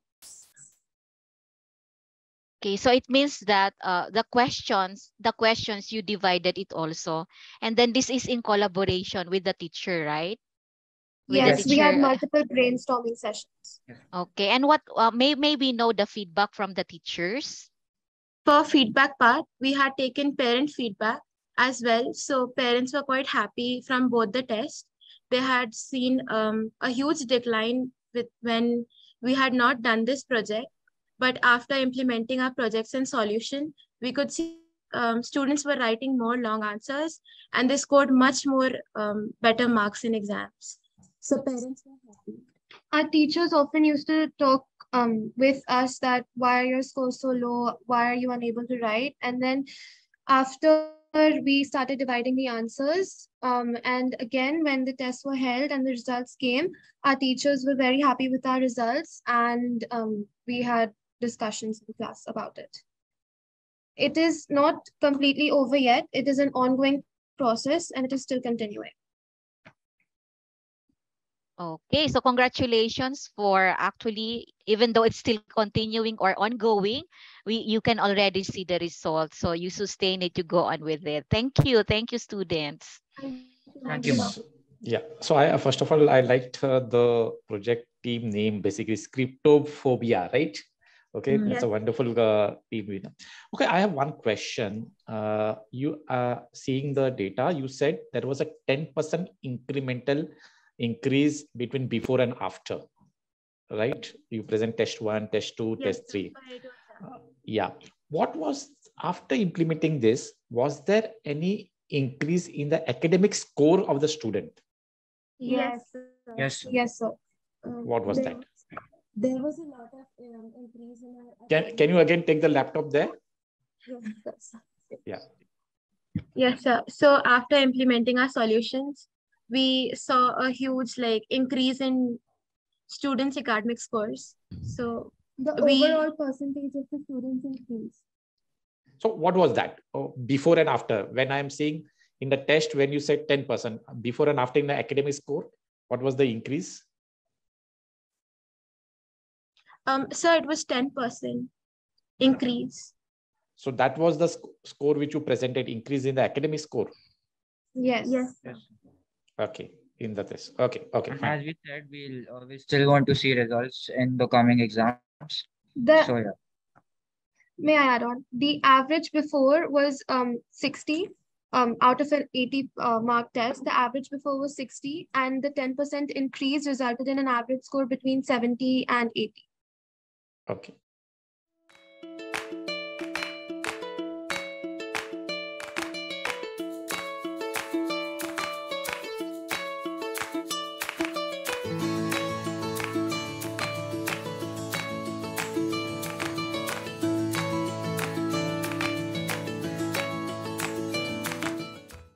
Team Ahmedabad created and deployed their project in an interesting way. I'm sure that will throw some insights to the students out there waiting for Udaan. Let's see what they did. Hey Sanskriti, how are you feeling about your stream selection? I am fed up. Why are you fed up? I am confused. My parents asked me to take science. My teachers asked me to take humanities. I want to go for commerce. I don't know what to do. Good morning, members of the jury. I, Samiksha De, along with my fellow teammates Ganeev Tuteja and Prishti Dalsania, present to you our team Udaan, led by our mentor, Mr. Ronak Shah. We, the students of GSF Ahmedabad, recently finished 10th grade and stepped into 11th grade. And that is when we started noticing and experiencing the subject matter we are going to discuss today, and that is aligning career goals with students' aptitude. Problem in the students community of GIIS Ahmedabad about aligning the career goals with their aptitude is where we started, which we found that they were unable to realize their potential as per their aptitude, which was mostly found in the age group of 16 to 18 years when they were in the transition period from secondary to higher secondary grade. To pinpoint this, a survey was conducted, interaction with parents and students took place, and counseling sessions were held. This project is important among the young population as it is really necessary to guide the students on selecting their career path. We have selected this project and we are planning to come up with a proper way of handling this. There seems to be some downfall in the students' personality, skills, interest, and even in their study methods, especially after the pandemic. Measures that helped us identify the problem were surveys, interaction with students and parents, and discussion with teachers and experts. We analyzed the situation thoroughly with a very detailed survey. The first pie chart shows that 22% of the students were able to align their career goal with their aptitude. 71% of the students didn't find it easy, which is shown with yellow, and the rest of the 7% found it very difficult, represented by green. The second pie chart inquired why the students were finding it difficult to align their career path with their aptitude. 34.5% of the students were lacking proper knowledge, which shows the orange part of the chart. 21.8% were confused between different fields, shown by the color blue, and 32.7% of them lacked focus towards one specific field, represented by color green. The survey shows the reason behind the students pursuing his or her career path. We can see that 67% selected based on their passion, 33.7% based on money, 42.1% because of the aptitude, and only 1.1% because of the peer pressure. 11.67% were because of the parents' suggestion. In the next bar graph, we can see that 73.7% selected because they wanted to pursue this particular career path, 40% because their parents told them to do this, and 4% as per their friends. We held various activities to identify possible solutions. They were as follow: career counseling from experts, conducting a variety of workshops, conducting an education fair, counseling sessions by subject teachers, availing students with aptitude tests online, and the paramount solution being conducting 7-day career workshops of maximum 2 streams selected by the student. All of it finally came down to 3 most important solutions. First one being the career counseling by teachers and experts. Second, the most visionary expected is the 7-day trial given of 2 streams to the students, which will be held before their results, which will help them to gain knowledge of the stream. The third solution is the seminar between the senior students and the one going in transition period. They will be guided by the students who have done well and who are not able to cope up with the stream that they have selected. Let's begin with the challenges faced by students. The first and the foremost was a lack of clarity, which led to fluctuations because they selected the path that gave them good money with less hard work. The second was the challenge of the parents' pressure without considering child's passion and aptitude. And the final was regarding the friends, where they followed them blindly, not thinking what would be at risk. For students, we recommended students to take aptitude tests, but beyond that, we encouraged them to join the 7-day trial classes of 2 different streams to provide them with clarity. For parents, we encourage them to support their child and be open regarding the ward's interest. For teachers, we advise them to talk about students' aptitude and discuss students' career goals in PTM. We also advise teachers to give knowledge of different fields to students. And finally, for school authorities, we requested them to increase the number of career guidance workshops by experts so that it helps students in selecting their field. We saw students become more confident and clear about their career choices. They now analyzed and had more knowledge about different fields and career choices.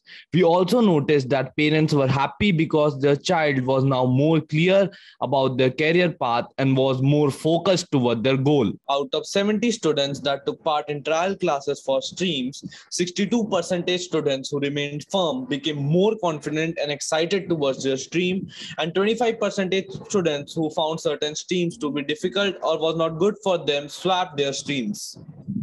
So, to summarize our whole presentation, let's take a look at all the steps of this project in brief.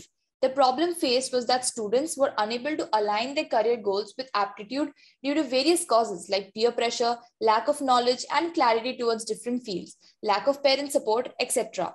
We came up with visionary solutions like conducting a week-long career trial class followed by university education fair, online aptitude test, conducting seminars for senior and junior grades, etc. The results were as follows. The tangible outcomes were improvement in academic performance, increase in clarity towards different streams, exploration of different career options by students. The intangible outcomes were students and parents' satisfaction, advancement towards solution of this problem. Aligning career goals with one's aptitude has been an issue for a long time now and might continue to be one in the upcoming times.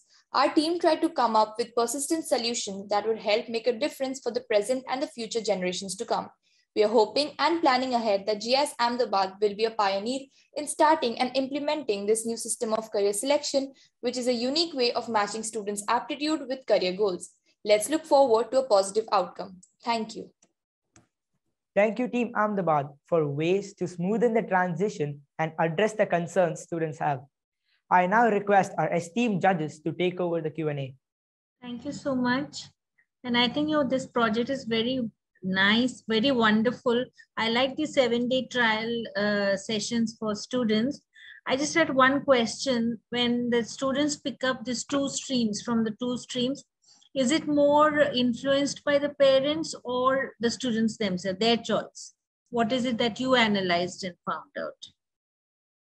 Since there were two options that they had to choose, one might be for the parents, what parents suggest, and one would be this stream which the student want to pursue. So we have them like go through both the streams so they can choose which one is good for them. We have given them both the choices. There were two potential options from which they could choose, and finally they could conclude their choices. Okay, yes. But did you find out that were they influenced by the parents or they were exploring their own interest predominantly?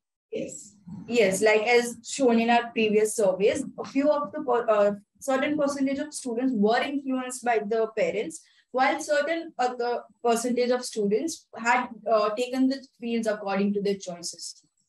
Thank you so much. Yeah. Thank you. Okay, over to you, Angelica. Okay, thank you, Maya. Shalice, I'll go ahead first. Okay. Yeah, sure. Okay. Please allow me to mention first your strength or good points, no, of your presentation. Your topic is really very valuable, no, because it's talking about aligning the career goals with students' aptitude. And also I'd like to mention another good point. No, it's very clear in your presentation, as part of the quality circle problem solving process, you've itemized the implementation plan and timetable, the activities that you conducted. It's clear who will do it and so on. So I just have a clarification regarding the solutions that you identified. One of the solutions, aside from the usual career counseling and so on, you place there various workshops. Maybe be enlightened what you mean by various workshops and the results and outcome, okay, based on implementing these various workshops. Yes, so the various workshops were the workshops by different people who were expert in their field. For example, we had one workshop on fashion designing. We had one workshop on architectural, and from different fields, like today itself, we had one session on liberal studies. So that way we have a different workshop from different people who are expert in their own field. So students, like after this workshop, the outcome was that students were more clarified about the streams, different career path they can choose, and how they could explore more options that were put forward by the school. Yes. It also increased their knowledge about different fields.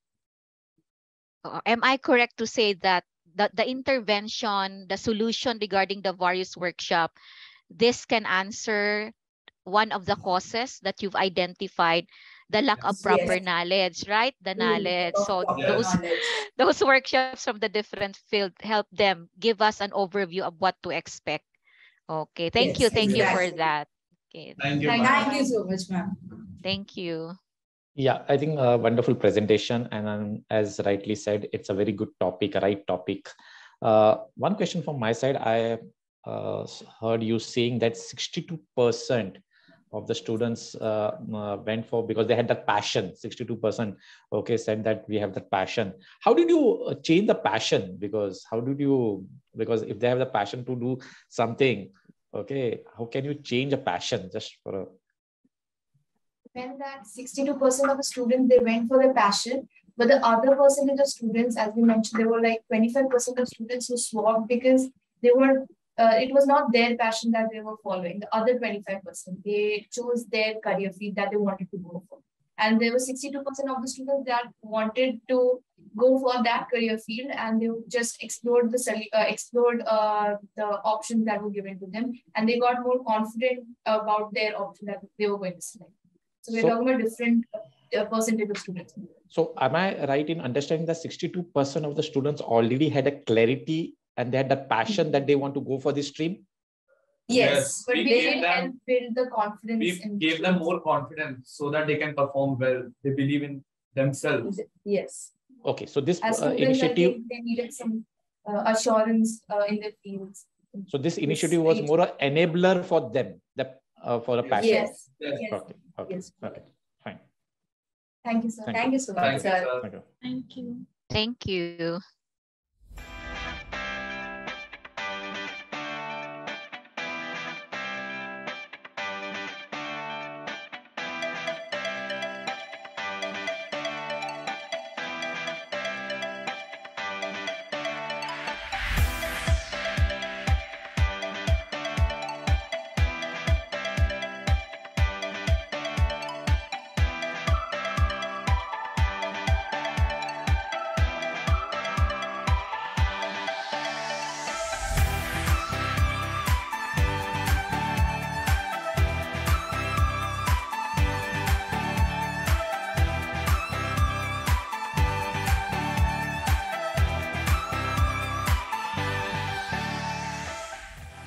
The COVID-19 pandemic has heightened the uncertainty around the globe over economy, health, finances, travel, employment, and education. While many factors during this period remain outside of our control, it is key to adapt to these changes and navigate the future proactively. Team Abu Dhabi rose to this challenge and found ways to adapt. Top of the day, we, the Team Nighthawks, comprising of myself, Jaden, and my teammates, Aisha, Hiba, and Mehek, are here to present our 2 cents worth on the topic, man-making 3H. Abraham Lincoln has once said, "Give me 6 hours to chop down a tree, and I'll spend the first 4 sharpening the axe." Students of the future must not only be prepared for exams and jobs, but to be molded into global citizens. So, what is the problem? The problem being faced is the lack of foresees within the students. Where is the problem being faced? The problem is being faced in the GIS Abu Dhabi campus. Why does the problem exist? The problem is caused due to the passive mode of education over the past couple of years. Who is being affected by the problem? The problem affects the child as well as the stakeholders. When did the problem begin? The problem began when face-to-face classes resumed in April 2022. Now, how is the problem going to be tackled? Focus group discussions and surveys will be conducted. Coming over to the first criteria, project selection and purpose. Over the course of the pandemic, students have been deficient in various fields of their education and skillful talents. Various challenges being faced by the students influenced by this period of time include adaptation to stagnant learning, lack of motivation and drive, inaccessibility to conducive environments, reduced social interaction, deprivation of opportunities, and inability to tackle real-life situations. Rightly quoted by Albert Einstein, sometimes the easiest way to solve a problem is to not participate in the problem.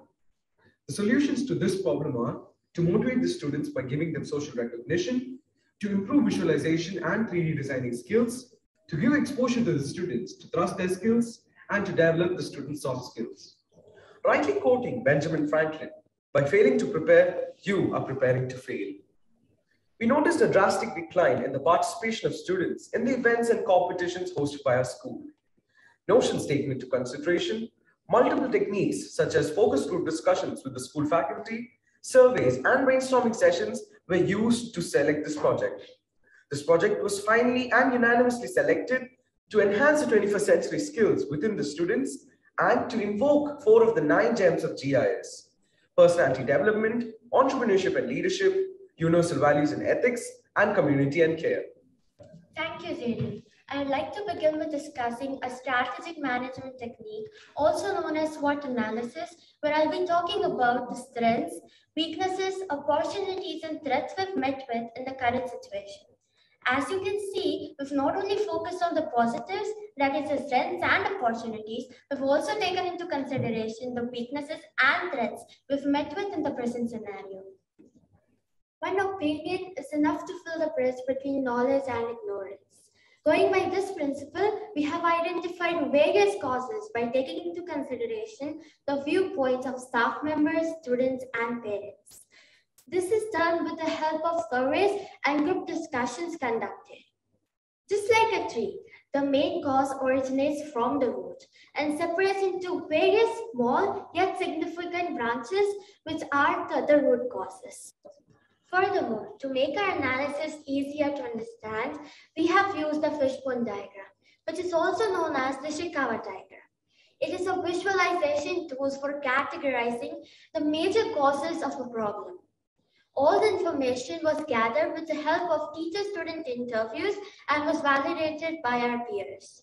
It is seen that the major cause and the major problem was lack of social recognition, which turns out to be one of the greatest sources of motivation. We at GIS believe that big changes start with small steps. Thus, we decided to inculcate this teaching and went on with conducting tons of events and competitions to boost our students' creativity, confidence, and get them some praise. We've taken the initiative to host events like ICAM and a lot of hands-on activities from various clubs. Thank you, Mehak. As you know, we've already started taking steps towards a better and brighter future. This slide lists out the various solutions we're implementing and how they've been identified based on various criteria. We've guaranteed maximum participation from students and have taken into consideration their interests and are also currently working on expanding their scope for multiple intelligence. Lastly, their social emotional development is also prioritized. The listed possible solutions were identified by conducting surveys so as to ensure the opinions of all students, parents, as well as the teachers are taken into account. Focus group discussions took place to brainstorm innovative ideas and identify possible solutions. Our ultimate goal was to ensure that the possible solutions listed would result in the development of the 4 C's of 21st century learning skills: critical thinking, communication, collaboration, and creativity within the students.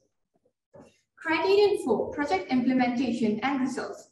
Now we'll be looking into how the various projects initiated by the school was implemented and their outcomes. Let's quickly go through the challenges that we have faced.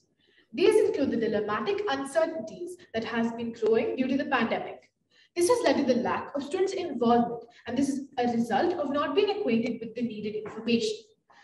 Then we address these challenges by involving the stakeholders, conducting school-wide campaigns, and also making sure that our plan was open to new ideas.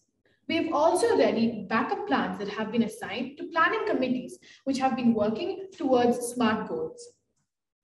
Firstly, we talk about the tangible results. We have seen a significant increase in the student participation, which has increased the collaboration efforts. There are also more innovative ideas from the student side, which allows more number of awards to be achieved by the students.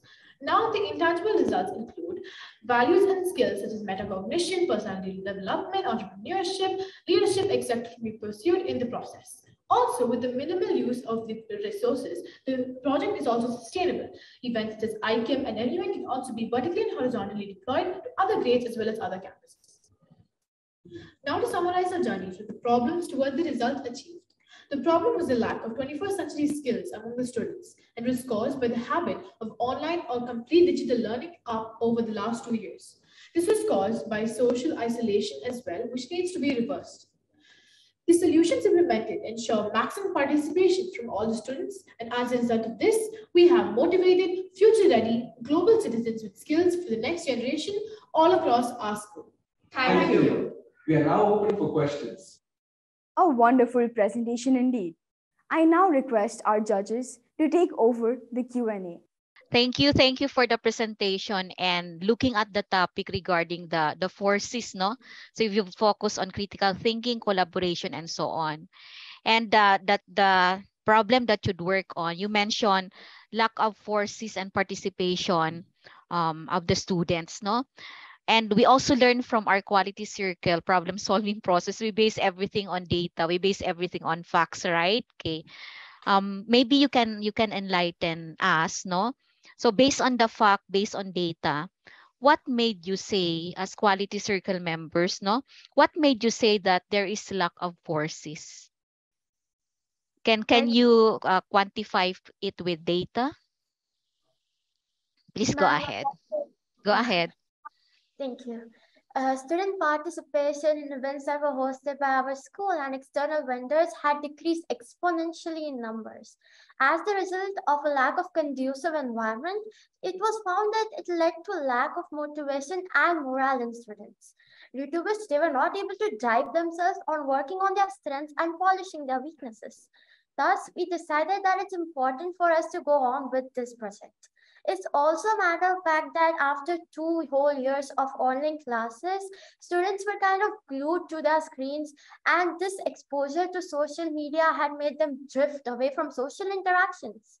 Students were not as responsible as they were before the pandemic, and they were not able to find that right optimism in themselves. I'd like to add to my Go ahead. Thank you, ma'am. So apart from the notions that we understood in the setting of our school, we did an analytical research by conducting surveys with the school faculty and stakeholders, which are primarily the parents and the students themselves. And then we were able to come to a conclusion that yes, we needed to work on this. Also, if I could, it's important to understand that it's not a lack of ubiquitous resources during online learning, but there's a lack of someone, a proper guidance, a person who would guide and encourage us into the optimal utilization of the ubiquitous resources present for us during online learning. Also, ma'am, I'd also like to add a point that during the online classes, the students do not have that fulfillment and encouragement from their teacher's side. So due to the lack of that, they did not feel that they had to participate. But with the participation, we could see that the innovation and creativity and all the other aspects would increase. Okay, so thank you for that. I have seen the teamwork amongst yourself. You all participated. Just a follow-up question. Can we take 1C as an example? Let's say one of the forces, that's critical thinking, right? Critical thinking. So what made you say that there's a lack of critical thinking? Ma'am, can I answer? Sure, go ahead. Yes, so during online classes, we as students found that there was a lack of critical thinking. The reason being that we were not able to have synchronous communications, and there were ever-present opportunities for distractions, and it was really challenging for teachers to motivate the discouraged students. So we found that even though there were situations and resources available, we were not able to utilize them. It seemed that all the resources were being exploited instead of used properly. Okay, so thank you for the response. Yeah, I think a wonderful presentation, and I think right topic. My question is more on, you identified 4 C's. When you selected this project, what was the change you foresaw? What was the metric you thought will be the key shift in this 4 shift, before and after? So you identified these 4 C's. So did you define that this is a success metric of my project, of these 4 C's? So whether it is creativity, critical thinking, collaboration? We believe that all the 4 C's are really important, but creativity is one of the most important ones. In this, the students, due to the online classes in 2 years, they were not using much of their creative minds because it was much easier for them to exploit the resources that were available to them. So due to that, the creative thinking was not being used. So we had to encourage them to use that part of their themselves, so that they could, use themselves to come up with, and we even came up with an event called ICAM, which led to the creative thinking, which was an event that we hosted just in June this year. And it was about how we could collaborate with all the 4 C's. And the students had to tell us about the different regions that we had assigned to them. So my question is more, Jayden, go ahead, Jayden. Yes, thank you. So talking about the analytical metric analysis, we at GIS Abu Dhabi always believe that sky is the limit. But to give you a statement, we did observe increased attendance in programs hosted by the school especially. So that really showcased the results and the outcomes that had come out of the events we hosted for them. Okay. So your question. Okay. Did you did any external benchmarking of any campuses or any education sector? Because this is a trait which is a common in other school industries also. So did you went and did a benchmark to get some solutions? So we noticed that in schools, especially in Abu Dhabi, we had analyzed it, and we saw that they're not much for the lack of 4Cs, especially after this big gap from the COVID-19, that the schools were doing to fill in that gap so that the students would feel more involved and fulfilled with the school environment.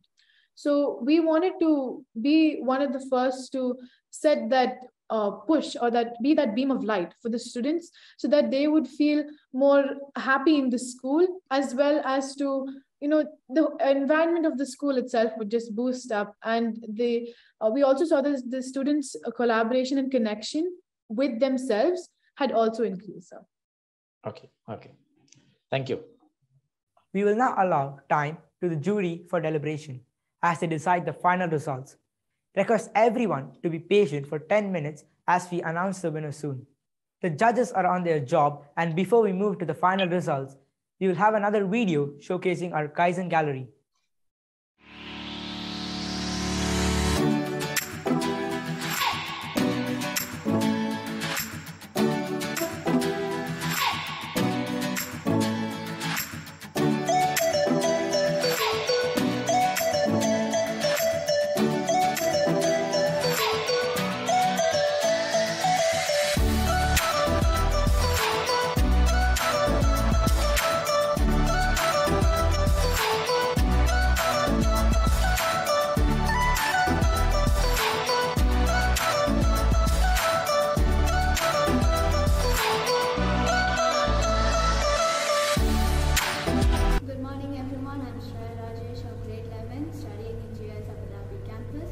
Kaizen has helped me in many ways. In fact, it literally means the change for the better, and it has helped me in time management, in punctuality, and in identifying and solving the problems.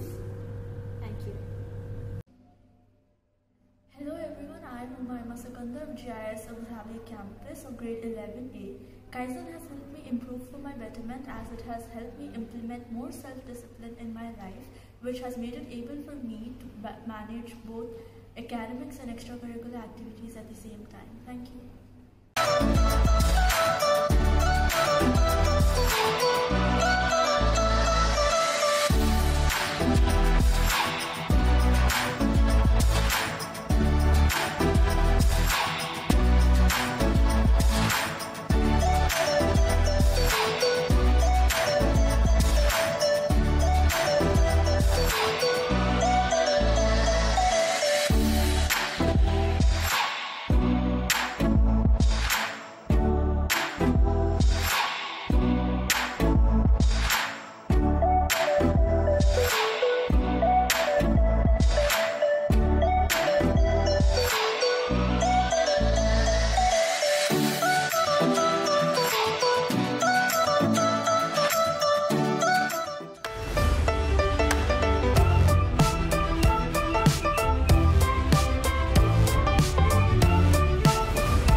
Kaizen should be implemented in our school in the long run?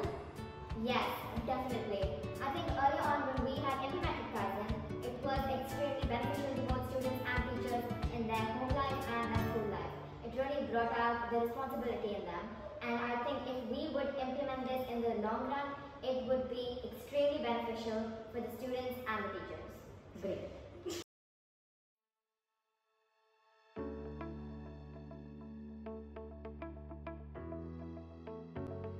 We are extremely happy that within a short span of 1 year since its launch, the Kaizen Club of GIS Ahmedabad has accelerated the Change for Better initiative.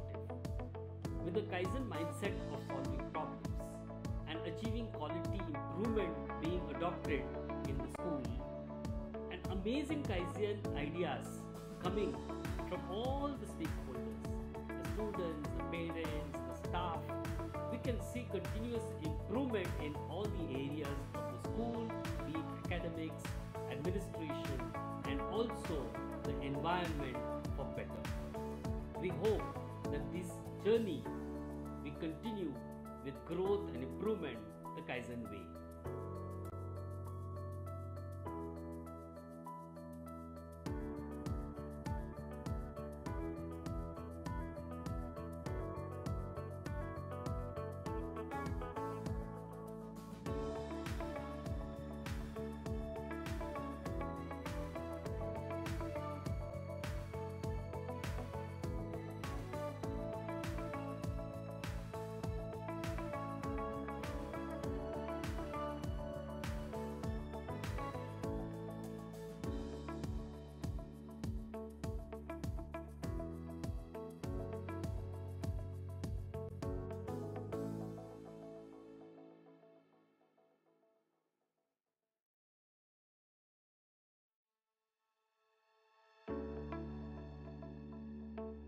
Bringing change in your range. Nothing to prove, but everything to improve. Small change is a lifetime improvement. And the journey continues.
Kaizen member, took the great initiative to inculcate in my students the value of not to waste food at home and at school. We formed a food donation committee and went to different classes to create awareness among the students.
I practice Kaizen, which makes my room more neat and tidy and allows me to study and organize my work better.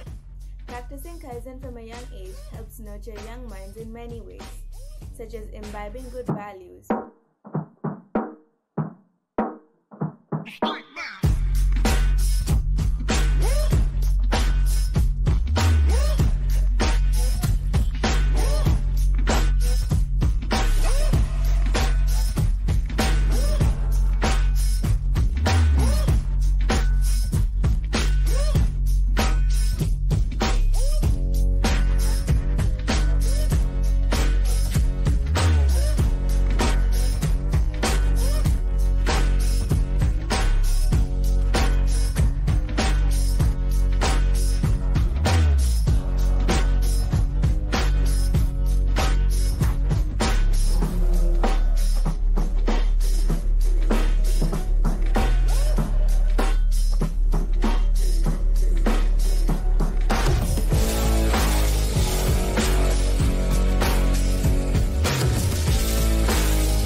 Hi, I'm Lavanya Bali, Kaizen president of the Tokyo campus, and I strongly believe in the concept of Kaizen, a good change.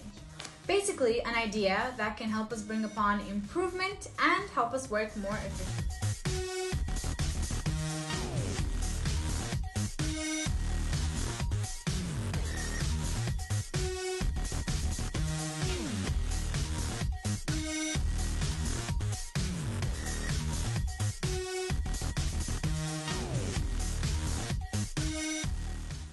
Hello everyone, my name is Sanil. I am the librarian of the GSF Tokyo Nishigasai campus, and today I would like to talk to you about the book borrowing request.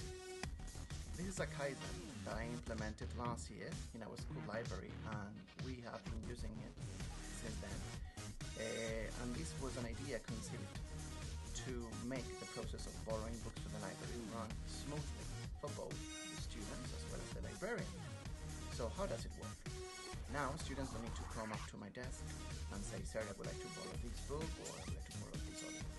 All they need to do is just collect one of the book borrowing request tickets available in the library, and they need to write down the information requested there, which is the class, the name, the title of the book, and the date on which they are writing down the ticket.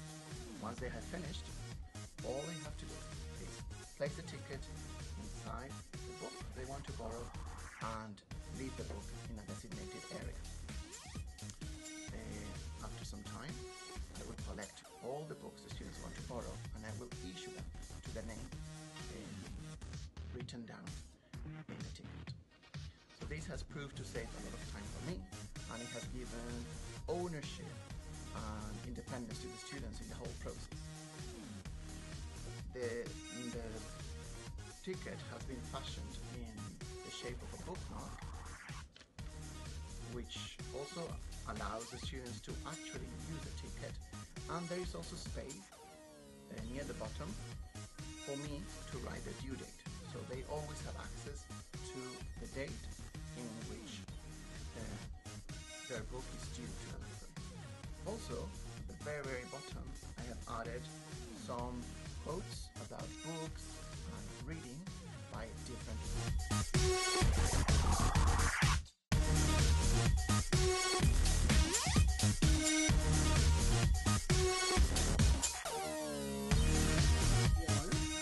I am Sajimon from GS Tokyo.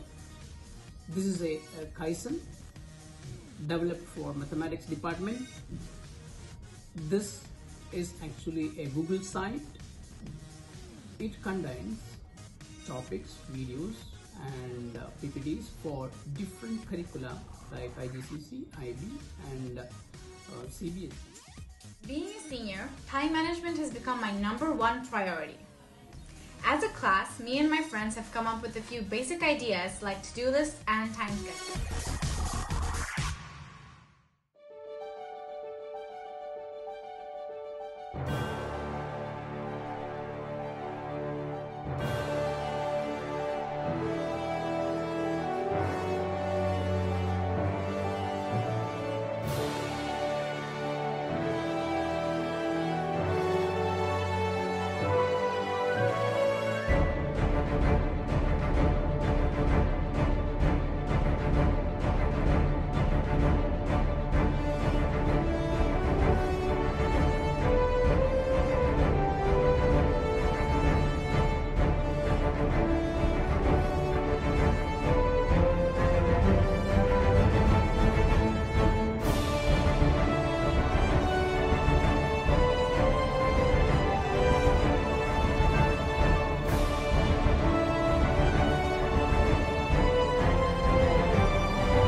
The jury members have reached their final decision. Before I announce the winners, may I request the jury members to say a few words. Ms. Maya Desai, Mr. Shailesh Godekar, followed by Ms. Angelica Fraginal. Thank you so much. First of all, I must say all the students and team members did wonderful presentations, huge learning for us too, and it was truly enriching. And what we could see through is that most of the team members showcase that they are future ready, they are being molded into thinking of their career goals and professional expertise in how to mold themselves and showcase excellence in the proper manner. So really, truly, it was rewarding for us to see the presentations. Thank you so much. Yeah, first of all, I think a big thank you to all the students. I will say thank you to all the students is because Thursday morning in India, I think it was a good learning for me. That's why a big thank you to all the students. I think what I liked about the entire presentation was for each one of them, I could see a passion in each one of you. And there was a commitment in delivering what we said is the excellence. And I could see that bits and pieces in every one of you. I think that was wonderful. Okay. I think, and the second thing was the depth and the width of the presentation. The answers also, the Q&A session also went off very well. And I'm sure these students will be the future leaders. Okay. And the processes which you have set, designed, because of these initiatives, because of this quality circles which you have created, I think it will be a long way to go, because that will set up a robust processes in all the global foundation schools. So your contribution has been immense. Thank you once again, and wish you all the best. Good day again to the group and to all the students who participated. Allow me to congratulate you. So how would I describe you based on the recent interaction with you? Okay. Allow me to describe you as great, no? Great. You are an asset to the Global Schools Foundation family. And you are great. Why great? Let me start with the G. I can see in you a lot of good points, no? I have observed in you the culture of total quality management. It's seen already on how you delivered. And also I can see as a believer also of the performance excellence framework, I can see the core values in you on how you are addressing the different problems. So you're good. And the other one, so you're great, the R, I would explain it as responsibility. You claim responsibility. You during the presentation and when you answer the question, I can see the passion in you to deliver, to give your best. You all wanted to make a mark and you all wanted to share. Okay, it's very evident. It exudes in you. And then the E, I would like to describe you as you mentioned that you want to sustain, you want to improve in almost all of your presentations, the seven groups. So E stands for me, you are excellent, no? You identify different approaches or tools and techniques in your problem solving process, and you went through it. You speak based on data, which is the evidence-based decision making. And this is how quality circle really should be managed, no? So you're good, responsibility is there, you're excellent. And to our students, I also like to mention that I can see in you the being action oriented. You accomplish things. That's the reason why you have results. You deliver, and what you want to achieve is very clear. And for the T in the great, I want to say I can see the teamwork. Okay, amongst you, the members of the different quality circles, and not only amongst you, the members of the quality circle, no, you always mention that you have the support coming from the teachers, no, from the Global Schools Foundation family, from the teachers, and not only the teachers, you also mentioned parents and other stakeholders. So with that, congratulations for being great. And congratulations also again to the Global Schools Foundation family for having such a nice family and really focusing on the students, that you are there because of the students, contributing to the country, and not only with the country, but as you can see, you're really global. So congratulations. Thank you, Ms. Maya, Ms. Angelica, and Mr. Shailesh for all your encouraging words, time, efforts, and contribution towards guiding our senior segment of students in their problem-solving journey. This will enable them to achieve higher heights in future and will also serve as a catalyst in our Global School Foundation's mission of developing global citizens. My sincere appreciation to the principals, the head of the schools, and all the teachers who have worked immensely in developing, mentoring, and facilitating these quality circles and best practice projects, and who have worked with students in getting it to the reality. Parents also play a major role in their support towards the award when the participations in such forums are considered. And my sincere thanks to the parent fraternity for supporting the school's initiative in this quality circle presentations. The entire limelight of GED are always our students, as the judges say. And if we see, this is a third edition of our Global School Foundation GED Global Excellence Day. And today also the shining stars were our students. This is a mesmerizing feeling. The last 3 days we have seen the juniors, the middle, and today we have seen the senior category students. So well, they are prepared. The level of maturity they are showing when they are taking on the question answers and the depth of their question answers being shown are of higher degree. And of course, this experience will put them apart compared to their peers when they walk into the real world, which is the corporate world. From bottom of my heart, my sincere appreciation and gratitude to the entire AV team, Azhar, Dinesh, and Kai, for flawlessly managing this 3 days event and working tirelessly to put the entire event to life. This wouldn't have been possible without your immense support and hard work.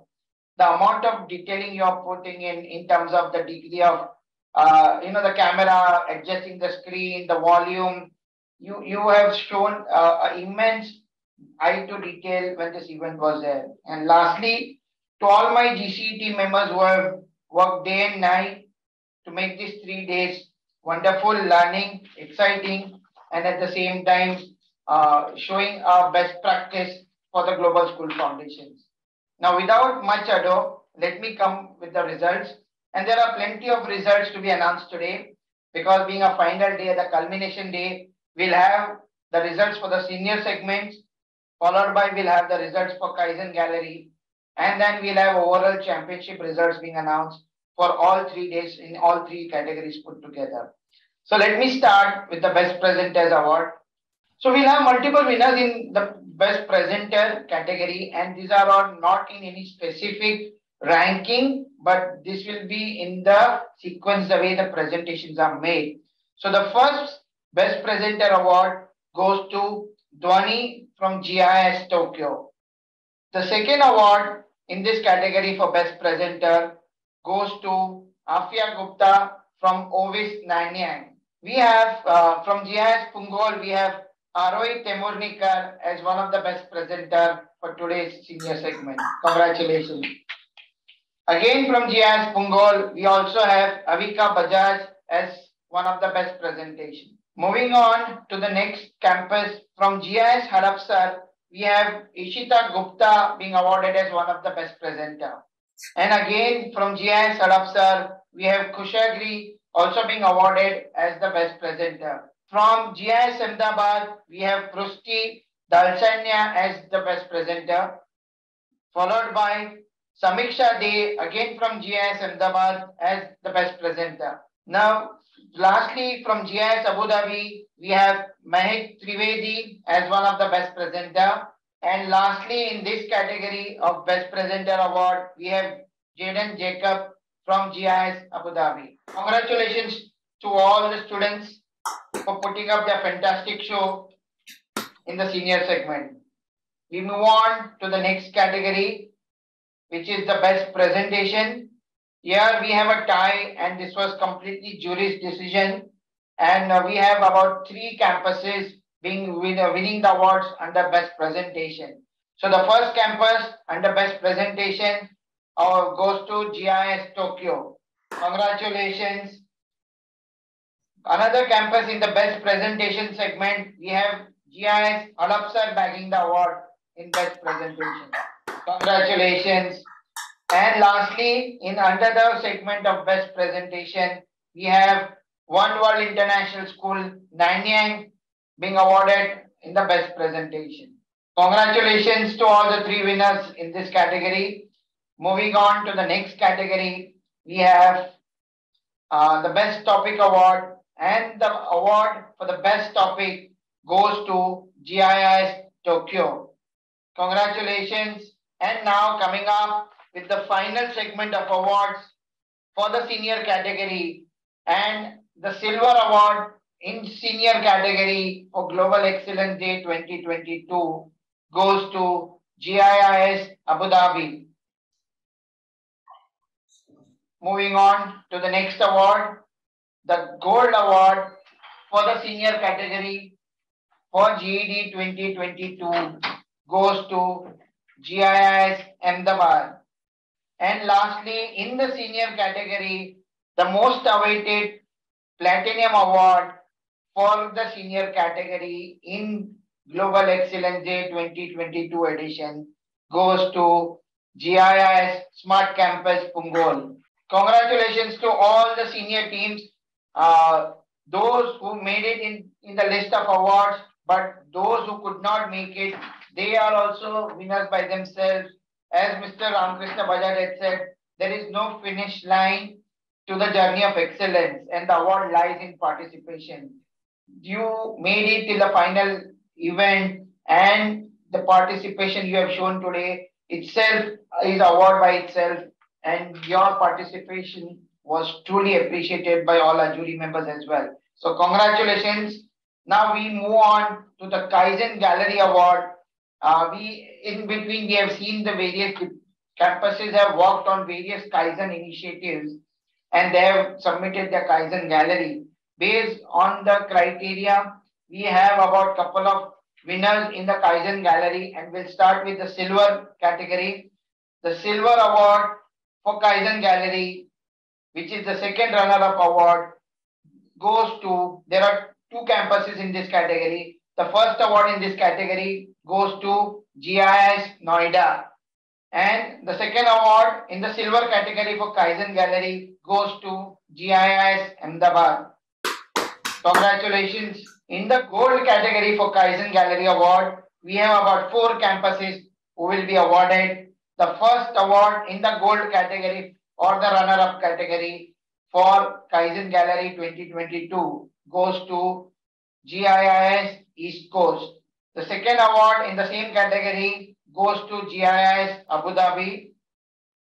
The third award in the same category goes to GIS Hadapsar.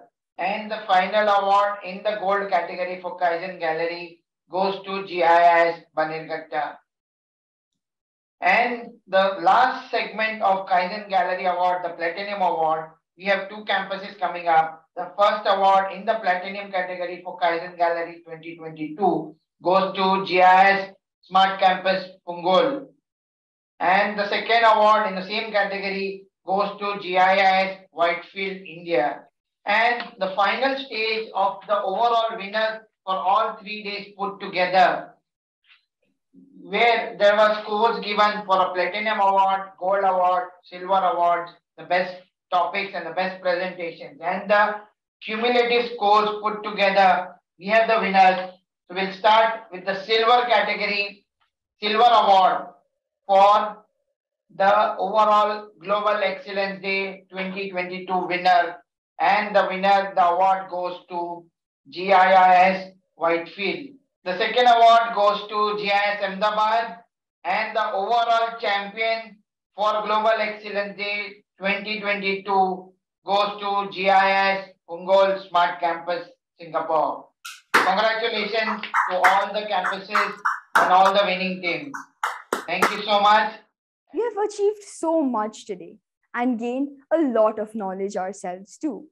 I now call upon Mr. Kaustav, our Deputy CEO, to close today's competition. Hello friends, congratulations to all students on their wins at Global Excellence Day 2022. But more importantly, well done for participating in this event, which brings the entire Global Schools Foundation family on a common platform of excellence. The basic concept of Global Excellence Day is to promote future problem-solving skills among our students and celebrate quality and service excellence in our schools. Every year, the Global Excellence team under Mr. Raten Khandadia does a commendable job in providing an interactive initiative to our students to showcase their talents on a global level. This year was special. GSF welcomed new members to its family who have participated in this event with full enthusiasm. It was extra special because this happened in the 20th year of GSF's existence. It is a fitting tribute to the founding members of the organization to have a larger family participate in a skills event that reflects the quality of education and its outstanding outcome. The most challenging part for GSF has always been to bring all its schools located in various parts of the world on par with the desired level of excellence. This is not an easy thing to do, but thanks to Mr. Ratin's team, the job is well on its way to getting accomplished. As GSF continues to grow in size by rapidly adding new brands and campuses, the Excellence Day event got a fresh makeover, which was regional as well as global. It is good to see regional GED champions to go on to next level to participate on the global stage. That means their projects really stand out.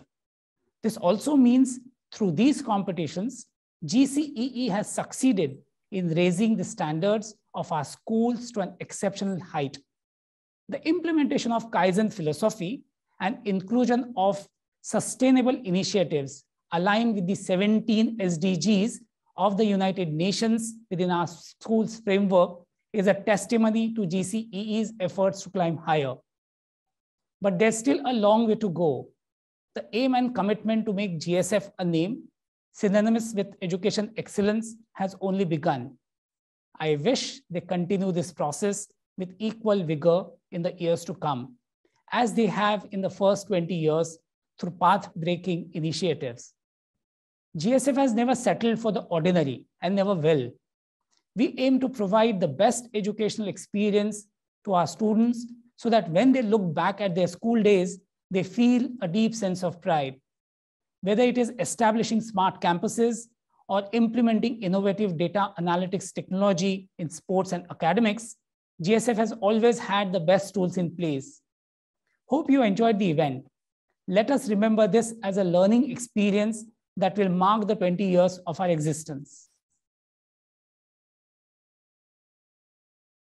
Thank you, Kaustubh sir. Today's event is finished, of course, but it doesn't really end here, and it will soon be time to be thinking about organizing the next one. I know I've enjoyed today enormously, and I hope you all have too. It has been a wonderful day celebrating the Foundation Day and the Global Excellence Day. Thank you, Niharika, for being the co-host, and thank you, everyone.